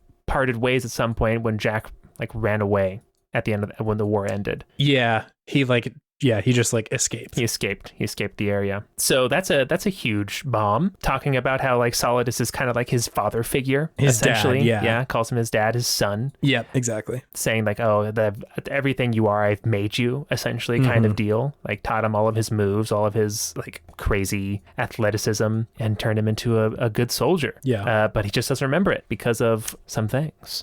So Raiden then asks, where am I? It says that you're in Arsenal Gear, baby. But that you're really inside the memory of Shadow Moses. Ocelot specifically says that one. And it's like a pretty provocative line. Yeah. Even like when I was playing through, I was like, what the fuck does that mean? Yeah, it's confusing. Once again, confusing. You're like, hold on, I'm not in anyone's memory. Am I in a simulation? You don't know. Yeah. It all definitely serves to be like, what is happening? Is this even real? You know? So I think at this point there are some moments where you have to like do those like button presses to mashing triangle to not get choked out by Solidus Snake, and for one reason or another, him and Ocelot get called away. Then they leave the torture room, and then Olga comes in very confusingly and breaks you out. Yeah, you're just like, wait, didn't you just knock me out and hand me over to these guys? But just kidding, she's back and breaking you out again. It was essentially the only way to get in there. Was to say like, hey, we captured Raiden, like let us in. Exactly. Yeah. So it was all a smoke screen, she says. Yeah. And then she talks about her reasons for doing all this stuff right now. And so a flashback, remember, to the beginning of the game where she's talking about being pregnant. The Patriots took her baby, which is why she is engaging in all these activities right now. Because if she doesn't do what they tell her to do, they will kill her child. Now she is very much a tragic character. And then she talks about how Raiden must succeed for her baby to survive. Yeah. Because what is it? They have the Patriots have his vital information, and so if his mission fails and his vitals go flat, then they will kill her child. So she's very much invested in Raiden's life at this point. Exactly. Yeah. It's essentially like they're monitoring his nano machines to see if he's dead or not. Yeah. Those nano machines, man. It's very like the magic of Metal Gear Solid is just nano machines. Hey, we all got nano machines. You got that shot. You got the nanos in you, baby. Got them nanos. Thanks, Bill. Thanks, Bilby. Filthy Bilby.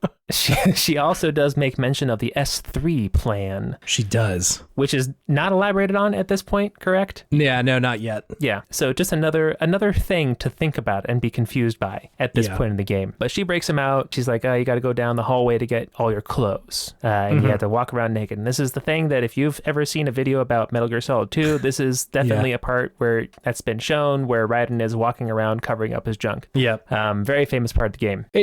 It's interesting, and I think it's used oftentimes in a way to sort of like make the game look provocative, because like you can see a butt. Yeah. But like I do sort of appreciate this moment of like, I guess, rebirth. Like Raiden is becoming someone different after this moment. Yeah. There's all these accounts of Raiden's story, at least from Hideo's perspective, kind of being similar to Pinocchio, of like being this like marionette and a fake boy for a little while. Yeah. And in the later part of the game, especially like, you know, breaking the sort of like chains and becoming a real person. And I had seen that they had said that like this section, Arsenal Gear, is sort of meant to feel like a gigantic whale that they are stuck in the belly of, which kind of checks out. Like it looks sort of like that. Yeah. Of this like very scary big space. But to like have him be like without clothes here, I think is a pretty good usage of nudity in a game where like a thematic point to this. It's not just like look at a butt. It's like they're trying to make a point here about him being kind of like a newborn here. Exactly. Yeah, and like, you know, shedding away his outer layers and then bearing his truth, right? This is like, I think it's definitely purposeful that he's naked when you learn the truth about his past and who he is. True. Yeah. Right? And then can go and become who he wants to be after that, after merging these two selves that he has, right? His past and his present. Yeah. So definitely a cool part. of the game, I think. Well done from a thematic standpoint, for sure. Yeah, no, I like it. Not to mention, this is also like another part of the game that is very famous. If you've seen clips of it, this is you're like wandering around and the colonel starts calling you, and some really crazy shit happens. Some really crazy shit happens.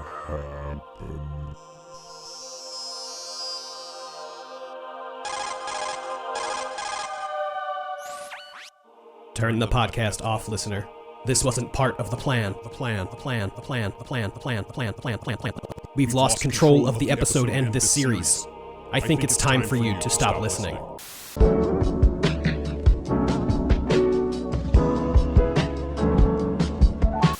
experiment wasn't supposed to include you.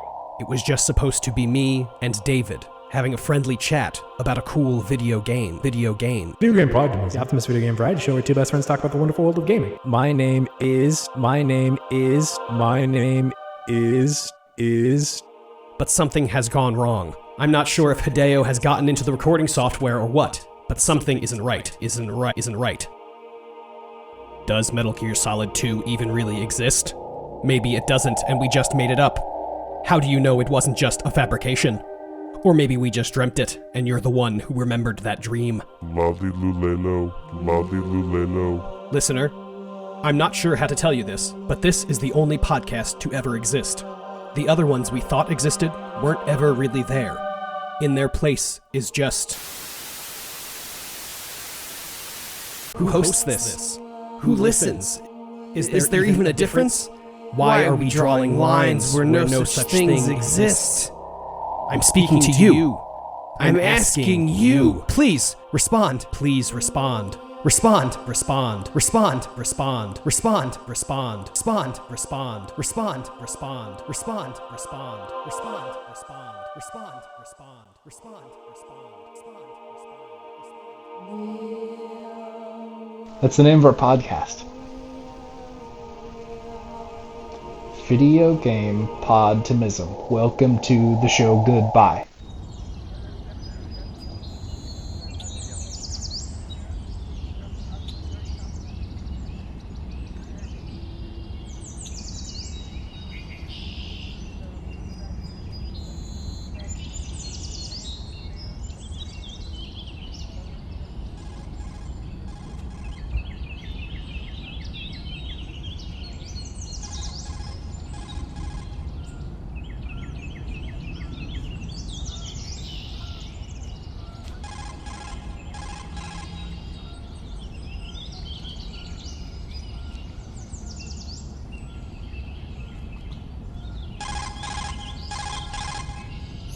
Yeah, it's like, to me at the time when I played this as a kid, and even still, it's like kind of unsettling. It's scary. Like, it feels like the Psycho Mantis fight from the first one, where it's like the game is like speaking a lot more directly to you as the player. And it's like, it's frightening. Like, it does a good job of being like, oh my God, it feels like this game is breaking around me. Yeah, exactly. The very defined rules of how the game interacts with you are breaking. Yeah. And it uses that very well. And like, there are some points where he's like, not even, his head's like turned to the screen and talking to you, where like his face has like a weird like skull skeletal behind it, overlay. Real, just disturbing stuff. Yeah, it's wild and like pretty effective. I think this is like a really cool part of the game. Mm-hmm. There's also just like sections where the colonel will call you and he is just like speaking nonsense. Like, it's nothing, right? Like, he's just saying words. Yeah, literal gibberish. Yeah. Yeah, or just lalilulelo. Yeah, exactly. Yeah. Rose also calls you and at some point says like, hey, I was never there for you. Like, that the Patriots had essentially employed me to keep an eye on you. Yeah. Also, maybe I have your baby. Maybe. It's very unclear in that moment if that's true or not.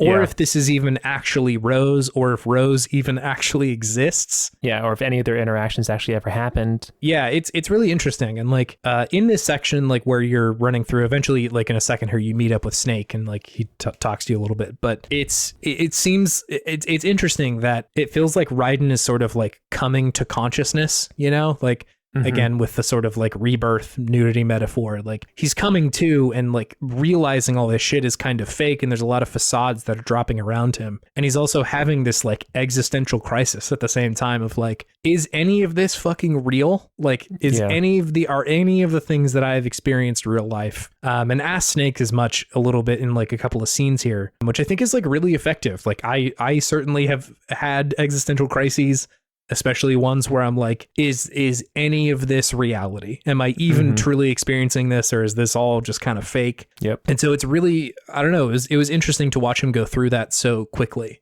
Yeah, it's relatable. It is relatable. It's relatable way. And like adds to the like sort of thematic experience he's having here of like being reborn and becoming a different person. So anyway, yeah, you do end up meeting up with Snake, and Snake's like, hey, I've got all your gear and whatnot. He's also like in his Solid Snake costume now. Like he's got all his classic He's shit fully on. Solid Snake again. Yeah. Yeah. It's cool. A couple of things happen here, but I think really the only thing that's like super worth mentioning is that Raiden asks Snake if he's ever enjoyed killing someone, and Snake sort of says like I don't think so, but you know, sometimes because of the like VR training, it's hard to tell the difference between reality and a game. I think it's a really interesting line to put in a video game. Yeah. I don't think Hideo is saying like violent video games lead to violence, but it's an interesting thing to bring up of like unexamined violence is a danger rather than just like the sheer presence of violence. Absolutely. I think it's more powerful in a game like Metal Gear Solid, where you have the choice to either kill or incapacitate folks. Yeah. Right? Yeah, you could just be tranquilizing people this whole game. You can just be tranquilizing people the whole game. You don't have to kill anybody. Yeah. Really. Similar to Undertale, where like there is a pacifist run in that game, but it's hard to do. And you sort of have to like know that is an option available to you and choose to do it. Thereby it's sort of putting the violent acts in your hands, which feels all the worse. And I think makes a commentary that's very effective about like violence, and use that as an assumption a lot of times. Like it's a video game, I'm going to do some killing, even though like I would never do that in real life, you know, like it's interesting. What's the difference between virtual violence and real violence? Yeah, that's pretty much what he's saying here, right? If like it's hard to tell the difference. So I think the only other thing worth mentioning here, like you're doing a little bit of sneaking, and there's like bad guys that you have to start to take out. Snake gives you a sword, which is pretty cool. It's like cool. Olga's sword from the ninja costume. And at some point, Otacon calls you, and he's like, "Hey, I've been trying to trace and help you find out who the Colonel is," because I think Raiden had asked him to do that. And he's like, it's the signature is coming from inside Arsenal gear. It's coming from inside the house. Yeah. And essentially says at this point, like, I'm pretty sure the Colonel is an AI. Yep. And Raiden's like, wait, well, like, that's fucked up. I don't get it. Like, how could like Arsenal gear, why has it been guiding me to this point this whole time? And also like, why the Colonel? Like, that doesn't make any sense, like why they would do this. And I wrote a quote down here because the answer is pretty bananas, and I don't know if it totally makes sense, but Otacon says, he likely isn't GW directly. That GW was most likely stimulating cortical activity in the dormant part of your brain. Essentially, it's part GW, part Raiden, sort of cobbled together by Raiden's memories and expectations. Whew, yeah.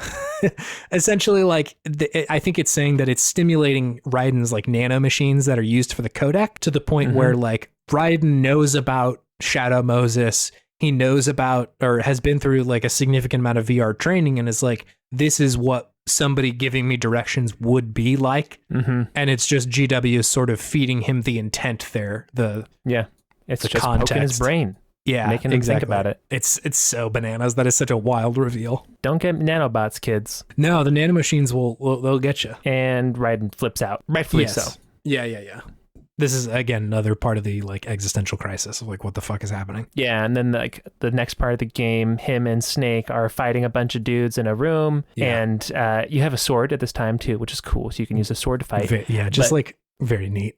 Yeah, but like during this fight, the game is freaking out. You'll be fighting these people, and all of a sudden the you died sounds and screen will come up, and there's still like a little picture where you can like go around and still control the game because you're not dead. It's just messing with you. So it's just fun, and just the ways that they are showing how GW is just flipping out, and GW kind of to the gamer being the confines of the game.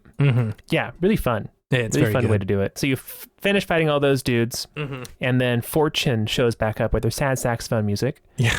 And it's Raiden and Snake and Fortune's there, and then Snake pretty much says, I will handle her. Go on and find Solidus, essentially. Yeah, he's trying to like, we have to finish taking down Arsenal Gear. Yeah, because Fortune is very much interested in just fighting Snake. Yeah, again, because she believes that Snake sank the tanker and killed her dad. Exactly. Raiden goes off on his own, and then you come into this really crazy room. Yeah. I think this is the anus, it says. Is that what it is? It does say that in the game. Yeah. It's pretty bizarre, and I think it's sort of adding to this theme that like Arsenal Gear is this like biological space. Yeah, because it was like before, it was like when you were first waking up, you're in the stomach, and then you're in like the jejunum or whatever it is. That's a part of your intestines, and then now you're slowly making your way out. Yeah, and I think that does go back to the like this is a big whale that you're moving through, like Pinocchio. Absolutely. Yeah. Really cool big room. Solidus is there. Of course, he starts monologuing, as all good villains do. And he talks about the S3 program, yes, which stands for Solid Snake Simulation Program. It sure does, yeah. And he found it while he was like looking into GW back when he was part of the Patriots. Yeah. And he talks to Jack about it, and he says, pretty much starts talking about how similar this whole situation is to the Shadow Moses incident, right? From the first game.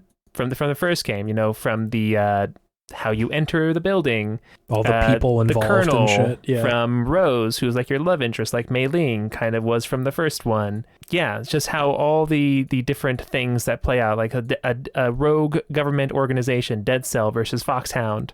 And just how they did that, the Patriots did that all on purpose to create a training program to create someone else who is as good of a soldier as Solid Snake is. Yeah.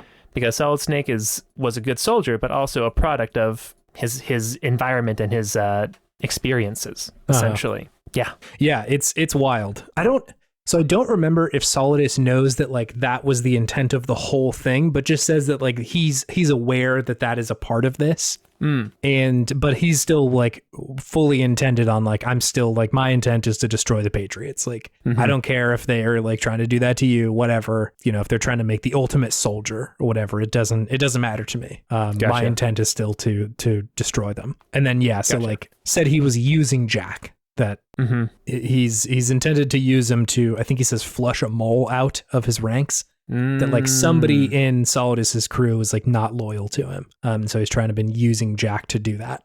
Gotcha. And at this point, there's like a big boss battle where you have to fight like a bunch of Metal Gear Rays. Like 6 of them. It depends on the difficulty, but yeah, like you either have, it's a lot. It does feel kind of overwhelming at times. Yeah. And like that fight ends with Jack being like, I don't think I can do this. Like there's just too many of them. Yeah, it just ends with more Rays coming because Arsenal Gear has just a whole entire like platoon of Rays to protect it. Yeah. At the end of that boss fight, Olga shows up. Yeah. But Solidus kills her. Yeah. And, once again, she's just like, hey, Raiden, you have to live for my kid.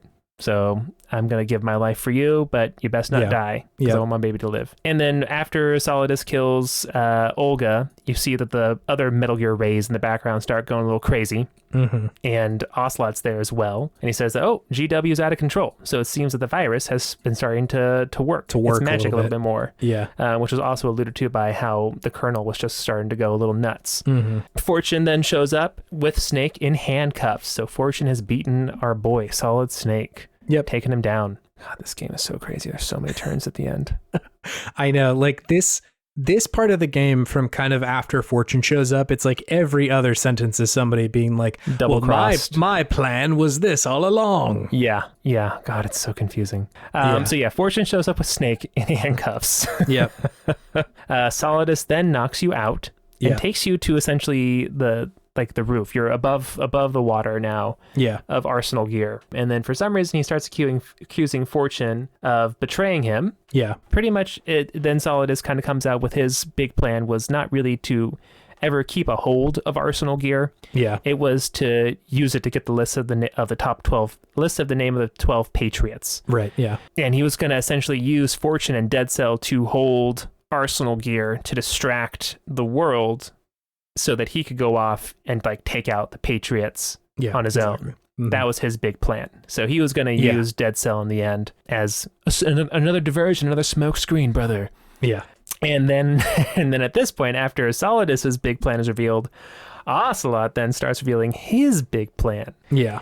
And mentions that this whole thing has actually been part of his plan with the Patriots. Yeah. Ocelot is saying that the Solid Snake simulation includes Solidus. Like, that is part of the plan here. Yeah. And that it's an orchestrated recreation of Shadow Moses. Like, this is, I think what Solidus had been talking about before was not that this was the S3, but the S3 just existed. And I'm pretty sure that Ocelot was the one who was saying, like, you know, all the similarities and yada, yada, yada. Gotcha. That's right. Right. And so, like, yeah, he's like, that was the intent of this whole thing. I have no loyalties with you, Solidus. And he said, given the right situation, the right story, anyone can be shaped into Snake, which I like a lot. I think that's a pretty fun line. That is fun.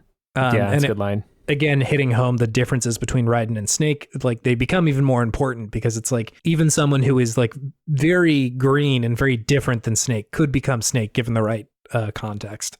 So yeah, Ocelot's like, yeah, I'm being driven by the Patriots. Fortune gets like pissed and she's like, what the fuck, dude? Like, I can't believe that you would betray us like that. And Ocelot just shoots her without the bullet carving around her. Yeah, she gets shot. And he's like, yeah. And Ocelot's like, well, that was the Patriots nanomachine. Sorry. And they don't need you anymore. So your literal plot armor has been taken away. Yeah. No more sad saxophone music for you. Right.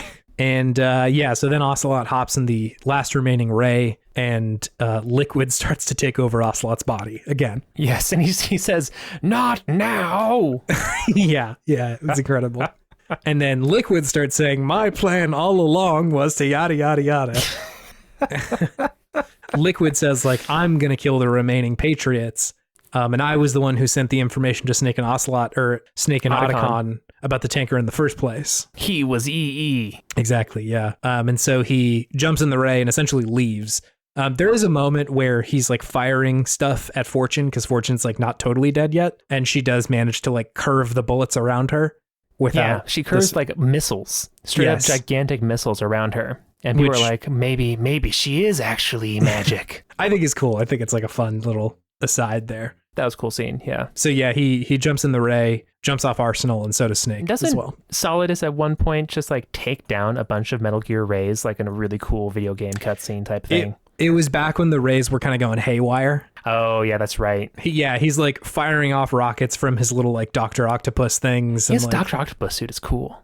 Yeah, it's pretty cool. It's pretty fun. Anyways, continue. So yeah, at this point, after they've jumped off, Arsenal Gears starts to move towards New York City. You can see it like kind of crashing through a bridge. And a ton of content was cut from this part. Really? Yeah, so like the game was intended to be, or it was set to be released in November of 2001. And so like the game was done essentially by the late summer, from what I understand. And there's all these stories of like people coming up to Hideo and being like, hey dude, and you know, on 9/11 being like, I think we might have to change our game a little bit, because a lot of the cutscenes in this section showed Arsenal Gear just like crashing into the lower part of Manhattan. Sure. And like they were like, ooh, I don't think we can keep that in the game actually. Yeah, not right now. And not to mention, there's a bunch of these reports that like Hideo wanted to cancel the game outright. He's like, no, fuck no, this is way too close to home now. Like, we can't put this out right now. Damn. Again, it's just shocking how much of this was prescient at the time of like the conversations about digital information and terrorism. Yeah, like it's wild. So they cut a bunch of that footage, and the end result is that you see it going towards NYC, and then it just sort of like cuts to them being outside of Federal Hall. On like a bunch of wreckage around you, but like it's all very implied. They don't really show you a lot of that. Yeah. Which as a kid, I was like, wait, what? Like, what happened here? It seemed like there was something missing. Yeah, absolutely. It seemed kind of abrupt. Yeah, for sure. So right after this, Solidus starts like talking, and he's like, hey, I can't believe we're outside Federal Hall because I wanted to refound America here. He's talking all this shit about like freedom and slavery and rights and all that sort of stuff. Yeah, Solidus Snake's a big time libertarian. I know, and it's so interesting because like he talks about all the stuff that's going to get wiped out by GW if it's, you know, starts getting used or whatever, and just says like, you know, I wanted to have my legacy get left here and all that sort of stuff because the snakes can't reproduce. That was cloned out of them. Yeah. And it's interesting because like Solidus feels like just kind of your stereotypical chud from 2022 screaming on the streets about liberty when like the fucking, I don't know, the Little Mermaid isn't white anymore, you know? Like it's just so fucking stupid. And like I think that it's interesting to see it from the perspective of a game that came out in 2001, because like I sort of get where they're coming from, but in hindsight he just looks like a real chode of like this isn't going to work, dude. Like, yeah. Not to mention you're so focused on like the weirdest part about this and like not really seeing what's going on. Not to mention in a second here, we'll talk about it in just a minute, but like he's being like manipulated for the most part. Like he has been led to this moment. Like all of his beliefs have been shaped in a certain sense to do this. And so it's not like he's really thinking for himself. He's just like, this is the context that has been created for him. Yeah. Okay. So big major plot point here. And a lot of this next section is the part of the game where we've been saying we'll talk about that later.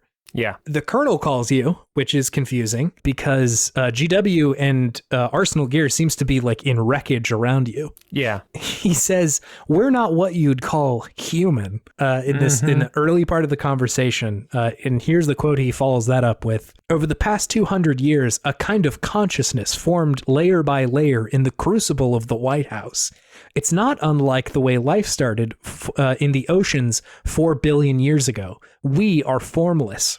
We are the very discipline and morality that Americans invoke so often. How can anyone hope to eliminate us? As long as this nation exists, so will we. Jesus Christ, Spooky. dude. So spooky and so like scary and wild.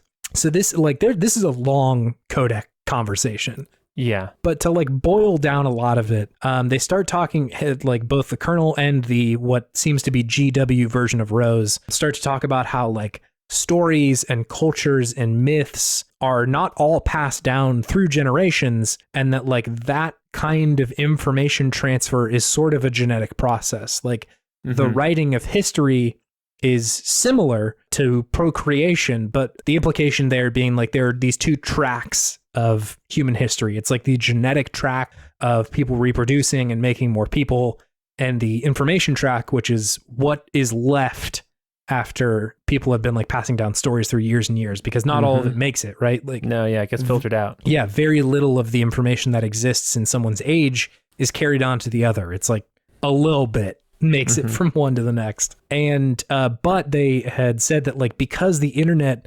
accumulates every bit of trivial information, that process is like about to be broken. And in short, the rate of informational evolution is going to slow down. It would be as if people never died and like every person from history was just walking around, you know? So like, yep, it's going to break the way that evolution normally moves with regards to information and like history. Yeah, because they were saying that only the best bits of information get passed on.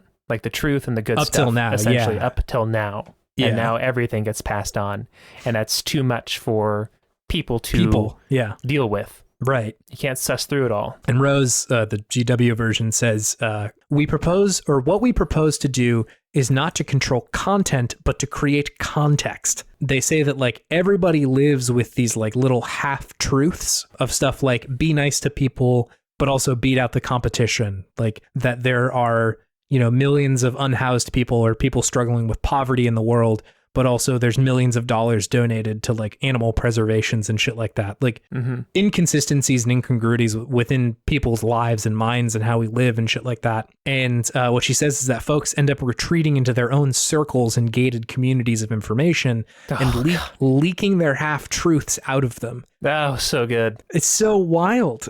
She says that the result is that nobody is right and nobody is wrong, and that truth is destroyed, which like it's intended to be a scary proposition from like a robot, you know? And like in 2022, I'm like, sheesh, that's you fucking go off, queen. Like that's true as shit.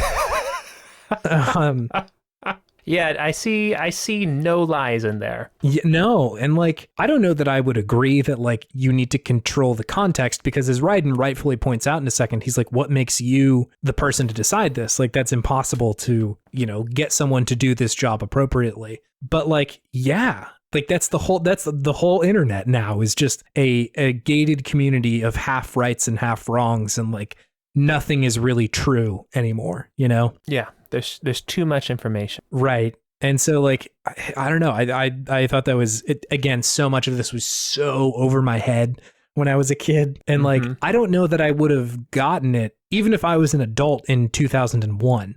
I think like it requires the context for me to understand it, of living through the past, like, 10 years, I guess.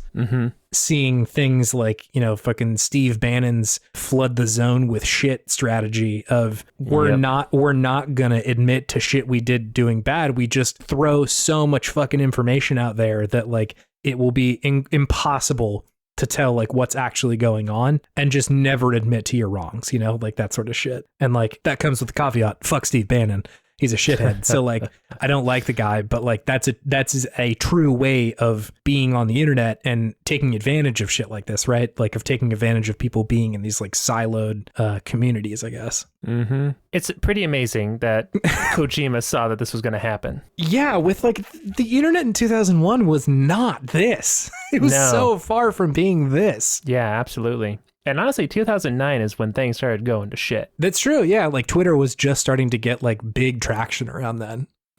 Sketch. Kojima. Anyway, so from there, the next like couple of plot beats are that GW starts questioning like if something like a self even really exists within Raiden. Rose says that in the era of ready-made truths, self is just something used to preserve those positive emotions that you occasionally feel. Just like, my God, dude, that's hard as hell. Brutal. The Colonel says that if someone doesn't like what's going on in their lives, they don't turn inward to find meaning. They don't admit where they've gone wrong. They just go search for a more convenient truth to make themselves feel better. So like, I'm not racist. I just think that yada, yada, yada, like any sort of nonsensical thing, like it's never owning up to the thing that you're actually dealing with, because there isn't truth here. It's just like, well, I'll go find something that aligns with my personal viewpoint. Yep. And at some point, Rose Point says like a single person has enough power with the internet to ruin the world, which again, sort of connects back to their points about like the atomic bomb and the internet being a similar power. Yep. Which again makes sense. Like people spread information all the fucking time on the internet. There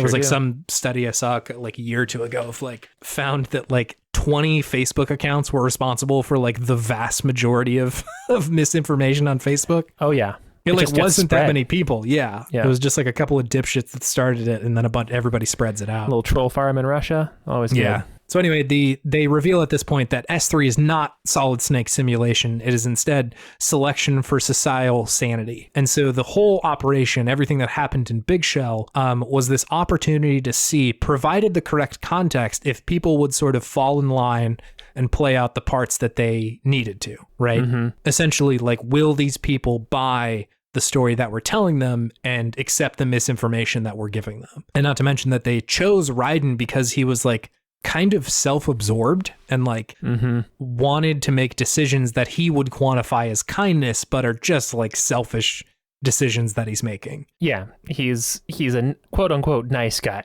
Right, yeah. Right. He's trying to put on airs of being nice, but really just being selfish about it. Yeah, like he didn't tell Rose about his history in the like Liberian Civil War, and was even lying to himself about it. He like tells Solidus or Rose at some point, like, yeah, the nanomachines were fucking with my memory, but like I've had nightmares. I sort of knew what was going on, but like didn't want to tell you because, quote unquote, I would hurt you or something like that. But it's more just like he's trying to protect himself. He doesn't want to deal with it. And so it's a lot easier to believe like I'm just this fucking VR wizard, like I'm so good at this and I'm like this perfect soldier, but like he's been in war before, so of course he's like good at this. Yeah. And so they're like, it's mostly been a success because Raiden is a perfect stand-in for the people that they need to control, like mostly selfish, kind of self-absorbed, and doing everything under the guise of I'm trying to be a good person, but like it's really just kind of selfishness, right? Like you're kind of just trying to look out for you.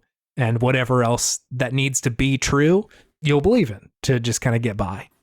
It's like, I think, a pretty nihilistic take on human behavior, and one that I think they do kind of refute in a second. But like, there's a lot of shit in here. I'm like, damn, dude, yeah, yeah. It's so shocking. It's so surprising that a game can do this. You know? Yeah, you can only have this sort of experience in a game. There's just like this whole thing that's like virtual reality in and of itself is actually a triple simulation. Because, you as the player are also questioning, like, did I have a choice in this, or did I just go along with whatever context was made for me? Exactly, yeah. It's talking about the game, and it's talking about the world at large as well. It's so wild. And again, going back to like the Undertale thing of like, Undertale never tells you that you can do a pacifist run, but it's just your own expectations about, and your own assumptions about video games that force you into that way of like, I should probably just kill everybody, right?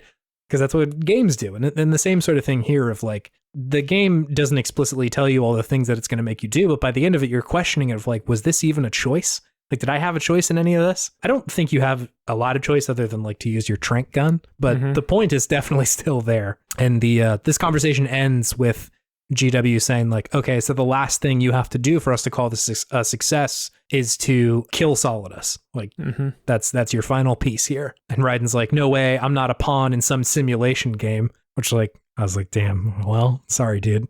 You kind of are. You kind of are. Because if you die here, you can continue and just do it again. So, you do kill Solidus in like, it's a cool fight. It's a cool fight. You both fight with like swords and shit. It's sick. Yeah. Samurai fight. Yeah, it's cool. I liked that. Okay, so after you kill Solidus, Snake shows up and like essentially gives you like a nice little post-existential crisis pep talk. He starts saying stuff like, there's no such thing as like absolute reality, and like most of what we call real is just fiction. But he has this line, I think it's really brilliant, of saying like, listen, don't obsess over the words so much, find meaning behind the words and then decide. You can find your own name and your own future. And essentially saying like, that was all some real heady shit we just went through, but like whatever you felt in this experience is valid. Yeah. Like that's the point of this game, is to just sort of reflect on like what you felt. And like, I think that's partially why I didn't really feel that bad about not getting this as a kid. Because Snake is very explicitly like, that's fine. That's cool. Snake is a philosopher. Yeah, Snake is a philosopher soldier. Yeah, and I feel like you hear this stuff kind of more like in the last, like, I don't know, 5 or 10 years, you see it more in like television and shows of people being like, I'm not the sort of like existential nihilist of like nothing matters, therefore we just like remove ourselves from this world, but rather like nothing matters. Oh, good. I can be good to the people that I care about and like find meaning in the things that I want to find meaning in, which I think is like a better take on nihilism and like just sort of feeling like the world doesn't have meaning. Yeah. Absolutely. A much healthier perspective, and like definitely one that I subscribe to, right? Of like, we're just kind of floating around on this ball and like, let's be good to each other.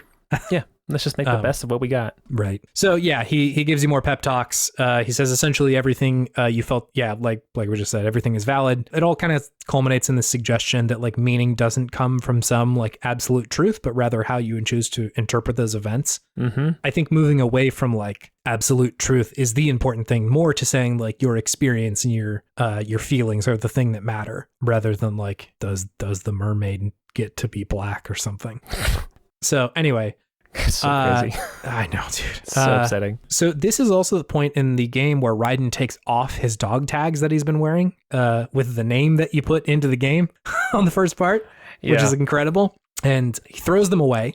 Did say Chast on it, which was fun. Mine was Dabo. Hell yeah. And Snake asks, is that anybody you know? And Raiden says, no, never heard the name before. And so there's a lot of shit going on here. I think that this is sort of a nod to Snake and Raiden, what they were just saying before that like Raiden is saying, I'm a new person. I don't know this old person. Like that's a different person for me. They still existed, but like that's not who I'm going to be anymore. But also it's like Raiden breaking away from the player character and going to like exist on his own now. Absolutely. Raiden was throwing your control away over him. Yeah, which is he's cool. His own like man. Yeah. It's kind of cool to have that be the end result after kind of feeling bad for making him do all this shit, It's a pretty, to me, that was like a very cool moment of the game. So yeah, Rose shows up, like the real Rose, and it's like, oh, okay, I guess this is real, and it seems like she is actually pregnant. And they like kind of have a heart-to-heart, and like I find that this part of the game was not quite as important because they're essentially just like, yeah, we can like tell stories and pass down emotions rather than our genetics and stuff like that. And like, it's kind of what the game has been getting to the whole time. So yeah, finally, anyway, the very last part of this game is that there's a call between Otacon and Snake, and Otacon's like, hey, I found the 12 Patriots' names through that virus because it wasn't supposed to eliminate them, so I know kind of who they are now. Yeah. But that they've been dead, or that they are dead. And Snake is like, what? Like, how did that happen? He's like, I don't know, but it happened 100 years ago. Yeah. Which is the big mic drop of the end of this the game. big mic drop of the game, and the game ends. Ta-da. Story to be continued in 8 years. A bunch of other Metal Gear Solids, yeah. So yeah, that's the story of the video game. It's a lot. It's a lot to unpack. It's a lot. Like, I'm tempted to give the listener like 5 minutes of elevator music just to digest. Honestly, that's how I felt at the end of the game too. It's just, there were so many people at the end of the game who revealed their true intentions and plans, like one after the other. It was so hard to keep up. It's a very interesting last act of the game, because it's just like everything just comes to a head, and it's almost information overload. It is information overload, actually, which I think is the point. Intentional, right? Like, there's just so much shit happening that it's hard to even distinguish what's going on, which is like, what he talks about the internet. That's like, what they're talking about. Too much information.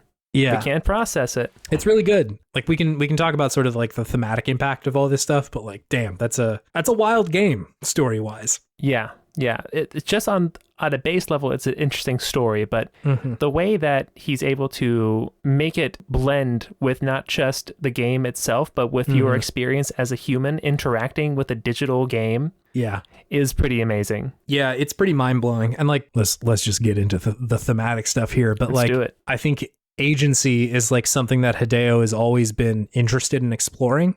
I think we mentioned that in the last episode, that MGS1, they were trying specifically to push on like, what can games do that other media can't, right? Because I think there was some quote about like Hideo thinking that games were cool, but they weren't really exploiting the stuff that makes them interesting quite yet.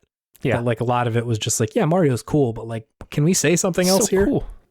He's so cool. So like, that is part of it. And so I think them leaning on player agency here is just taken to like a whole nother level with, you know, everything that they're saying. And so I think that like the theme of agency and how you show up in this role in the first one is just like amplified to the nth degree in this one. And not to mention, like, I don't think we've talked about this at all yet, but like, there's also this meta commentary that you can look at of like these game designers kind of playing the role of GW, of, you know, creating the context and forcing you to go through these things. Absolutely. And I think that, not to mention recreating Shadow Moses, is such a commentary on like just making sequels in general. Yeah. I'm so sure that they just felt like trapped by this video game at a certain point. Like, we have to do another one of these. Fuck. And like, Hideo said that about the other Metal Gear Solid games. And so I think, you know, they had said that they had hoped that this would be the last one. And I think it totally makes sense that they would just sort of do it again, do Shadow Moses again, and be like,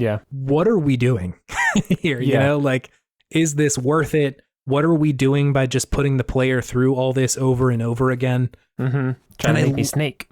Yeah. Like, are you just trying to create the S3 of Solid Snake? Or are you trying to like force my hand to do something and show me the effect of misinformation? I love that when games engage with both their role as sequels and their role in player agency. Like the Final Fantasy VII Remake does that.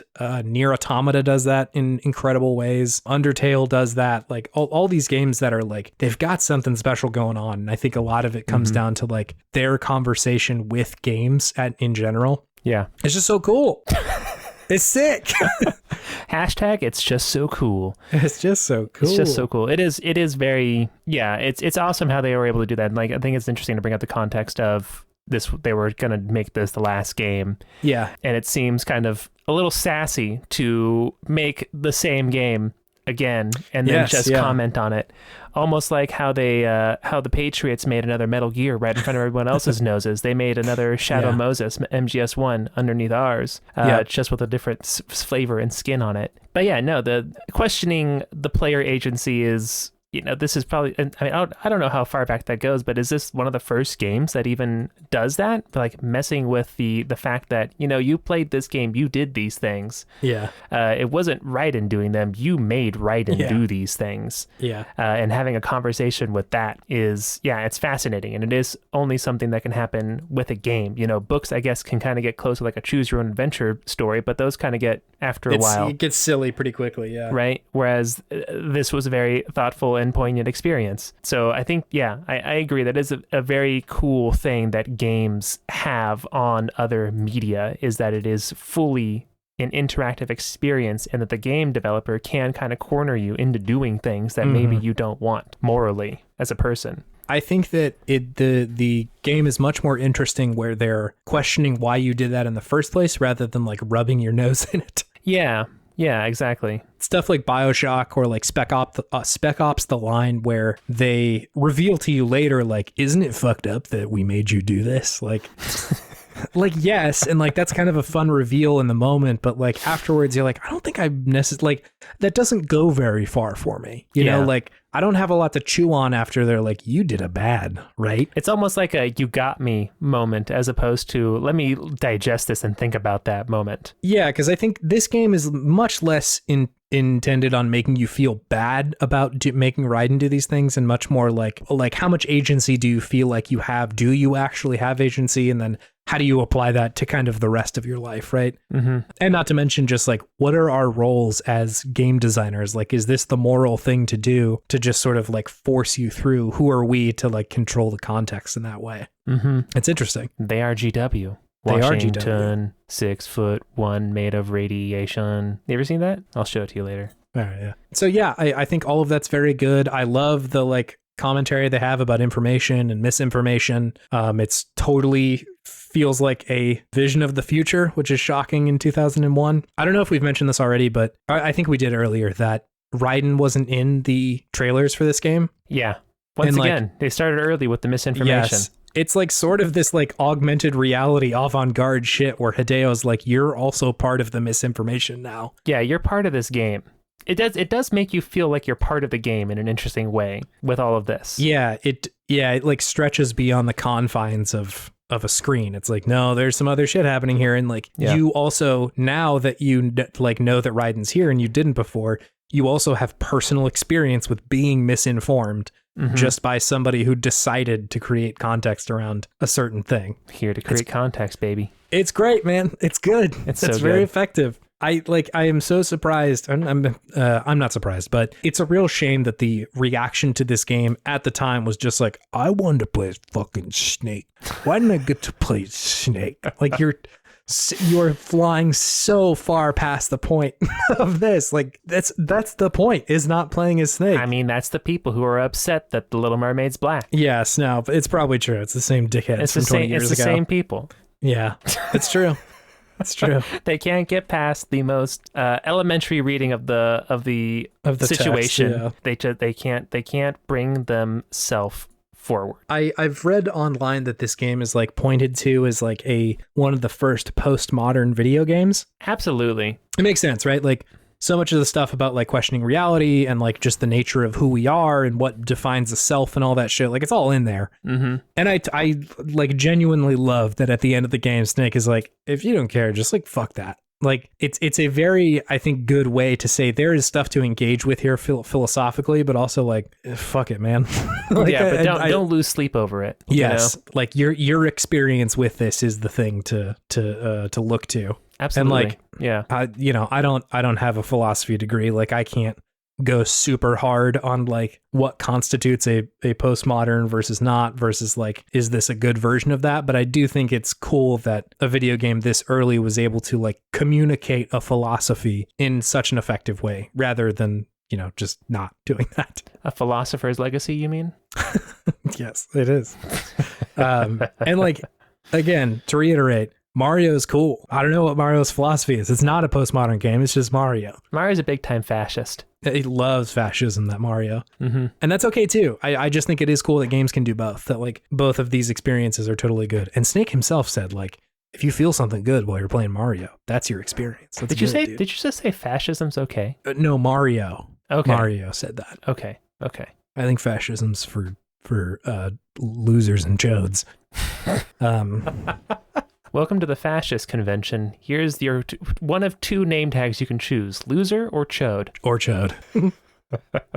I want both. Hey, we had a couple of questions come in. Cool. Listener questions? listener questions. Yeah, awesome. I posted about this today on Twitter, so thanks for everybody who rallied the troops real quick. Rallied the Jarls. So we sort of spoke to this one just a second ago, but Noah asked, how does all the stuff with the Patriots and information control hold up nowadays in 2022? Does it feel prescient?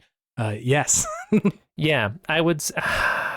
there's part of me when I was playing this game, like, who is right and who is wrong here? There's no one who is totally right and there's no one who's totally wrong. Like, total control, not good. Total freedom also seems not good. Yeah, it's definitely still like you said, prescient conversation to have and something to think about, because this is something that our society is going to have to figure out how to deal with if we want to actually move on with ourselves, because we are just stuck right now, in my opinion. Yeah. You have anything to say about it? No, just that I agree with what you said. And also, like, I think that Solidus is a lot more of a dipshit in 2022 than he was in 2002. Sure. Because, like, I think him talking, like, the just the language he's using, I think, has just been co-opted by, like, the dumbest people on the internet to talk about things that they don't like. Yeah. You know, and like the Sons of Liberty flag is like the don't step on me. Yeah, it's a don't tread on me stuff. Yeah. Like, yeah. So I think just history has borne out in a way that doesn't benefit Solidus very much, because, like, in the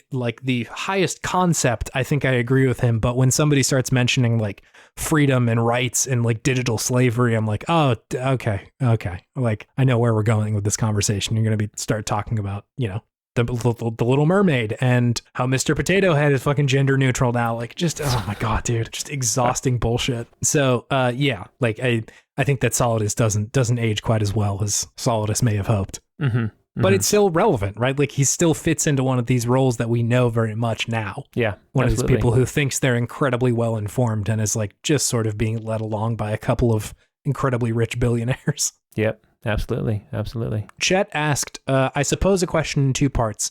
Since I know David just finished it, did you know about the Snake Raiden switch beforehand, and how did you feel about the game, either knowing or not knowing? I think, we both definitely knew about it. It's hard to... I think it'd be hard to grow up in gaming culture when we did and not hear about that, because it was a pretty hot topic. People were up in arms about it. I think, I mean, it didn't change my view of the game going into it, that's for sure. I thought it was going to be, I was actually kind of interested to see how it shook out, honestly, at this point. I mean, he doesn't really play any different. He does a cartwheel instead of a action roll. And that's like the biggest difference. His hair flows instead of wiggles. I guess, or shakes like Solid Snakes doesn't really move. But yeah, I think, I mean, I was more interested to just see how they're going to build that into the story and make it engaging. And I think they succeeded with that. Yeah, no, I agree. And this question was directed at you, so I won't answer it. Ooh. I agree with what you said. Yeah. AJ asked, 9/11? Question mark? That's it. Yeah, which... Yeah, definitely. Yeah, 9/11. Yeah, it was. It's a big part of the game, shockingly. I mean, a big part of the game behind the scenes, I guess. Yeah. Yes. Yeah. As we've mentioned, I think a lot of this, the most surprising stuff, like it's shocking to see that someone was able to, like, make a work of fiction around that has destruction in Manhattan as a main part of it around the same time that does actually happen, because it was, like, totally unprecedented at that scale up to that point. But I think even more wild is just the sophisticated relationship with what terrorism means and who gets labeled a terrorist. Because, like, I feel like even Americans took a long time to digest that one, and some dipshits still don't understand it. Yeah, but, like, people at the time were just, like, throwing that word around like it was nothing. Yeah. And so, like, to have that be talked about in a way that's, like, I feel like pretty sophisticated in this one, where Raiden flip-flops on being like, Snake, you're a legend, and then he's like, I'm trying to destroy all the Metal Gears, and he's like, you're a fucking terrorist. Like, that sort of stuff feels like, wow, yeah, I know how that one goes. Yeah, it's column A or column B mentality. And it's like that, I think that's definitely the more surprising bit of how that part of it ages. Anyway, last question. What's your grip strength looking like, boys? That one comes from Spencer. Mine's usually about 105 pounds. Wow, nice. On average. Mine is level 2. Level 2 grip strength. Cool. Yeah. I don't know if you did this or not, but in the game, if you do pull-ups enough, you can raise your grip strength. You told me about this. I did not. Yes. I didn't mess with the grip strength. It takes a while, I will say. You can also, there's a trick to doing it where if you jump off of one platform and hang by it and there's one below you, if you let go and catch the one below you 10 times, that'll also up your grip strength. But like, there is the risk that you will fall and have to do it again. So, you know, as someone who deals with grip strength a lot, there's better ways to get your grip strength up, guys. You don't got to do Ninja Warrior stuff. Yeah, true. You could just get a little like hand strengthener, like a little spring-loaded boy, and you don't have to hang. You don't have to bring the whole entire like upper extremity into it. Just worry about the forearms. It's fine. It's fine. It's all good. It's hilarious. So yeah, hey, thanks for people who all of a sudden asked a couple of questions. Appreciate you tossing them in here. No, yeah, that's awesome. Always love it. So like overall, I think just like an astounding video game. I am so into it. Like genuinely, I'm sure we could sit on this call for another couple hours and poke and prod at it, but like I don't know that we need to at this moment. At some point. It has to end at some point. And like, listen, if you want to talk more about it, I will go anywhere, anytime, and talk about Metal Gear Solid. That's just an open invitation. Yeah. Pretty much. Same. I think it's an astounding work of video games. It's just good fiction. It's just good fiction. Period. I think there are a lot of YouTube videos about this game. So like, I'm sure you've probably, seen some of those. And like, I think it's not surprising because the game just has so much to chew on, but like, it is still good. It's not just like people hyping up a single thing. It's like, yeah, that was an incredible work. Yeah. No, this might be the headiest of the Metal Gear games, which is saying a lot. Yeah. But yeah, we'll see. Maybe it's different. Maybe I'm misremembering 3 and 4 and 5, but we'll see. I think 4 might get close, but I don't remember it getting like this. It never gets quite so questioning reality fuckery from what I remember in 4. Yeah. It gets wacky in a different way. Yes, which I'm really interested to see. And I think 3 doesn't quite do it either. It's still good, but like it's not the existential, like, is this even happening? 3 is more a philosophy. Yeah. It's cool. I'm excited to play 3 whenever we do that. It's going to be good. Thanks for doing this episode with me, David. Appreciate you being along on the journey with me. It was a lot of fun. It was a lot of fun. I'm glad I actually finally played this game. It was great. Yeah, me too. It's cool. I like doing that. I like doing the podcast with you. And hey, here's an outro. Listener, thank you for listening. We appreciate you. If you have stuck around to this point, I don't feel like I need to tell you about all the shit because you probably are one of the true fans, TM. So like, I don't know. I know this is going to be maybe a 3-hour cast. Yeah, we recorded for about an hour and a half the other day and we're looking at about 2 hours now. So like, this will be a meaty one. So if you've made it here, congratulations, truly. This is a full course meal of a podcast. For real. So yeah, just appreciate you. Thanks for listening. I don't know, review the show if you want to. Thanks, Scott. Appreciate you. Yeah, thank you. We really appreciate it. It's a lot of fun to do. Yeah. We're also, we're looking around at like, what do we do after Metal Gear? For like series. Oh yeah, suggestions, please. Other good series. If you've got a big tentpole series that you'd love us to like look at, let us know. I think Metal Gear was definitely the most obvious choice for the first one, but like we're kind of open to doing whatever because like on the pod usually we're talking about games that are like okay and like don't have a huge legacy, but it's definitely interesting every couple of months to look at something that's like big and heady and has a legacy around it. Yeah. To just sort of see like how that shapes up now. Something different. So yeah, let us know if you got any of those in the chamber that you're just like dying to hear talked about. We ain't got gaming wisdom. No, I'm all wisdomed out. I'm just thinking about Metal Gear Solid 2 at this point and just questioning reality. Hey dude, Snake said it's all good. Whatever your experience was recording this podcast, that's valid, dude. Oh god. Snake is such a great man. He's a warrior monk, dude. He's a warrior monk. Really has some great things to say. Metal Gear. Let me hug my bros. Sister just died. Yeah, I'll just put that song as the outro here. It absolutely bops and bangs. See you later, everybody. See ya. Bye.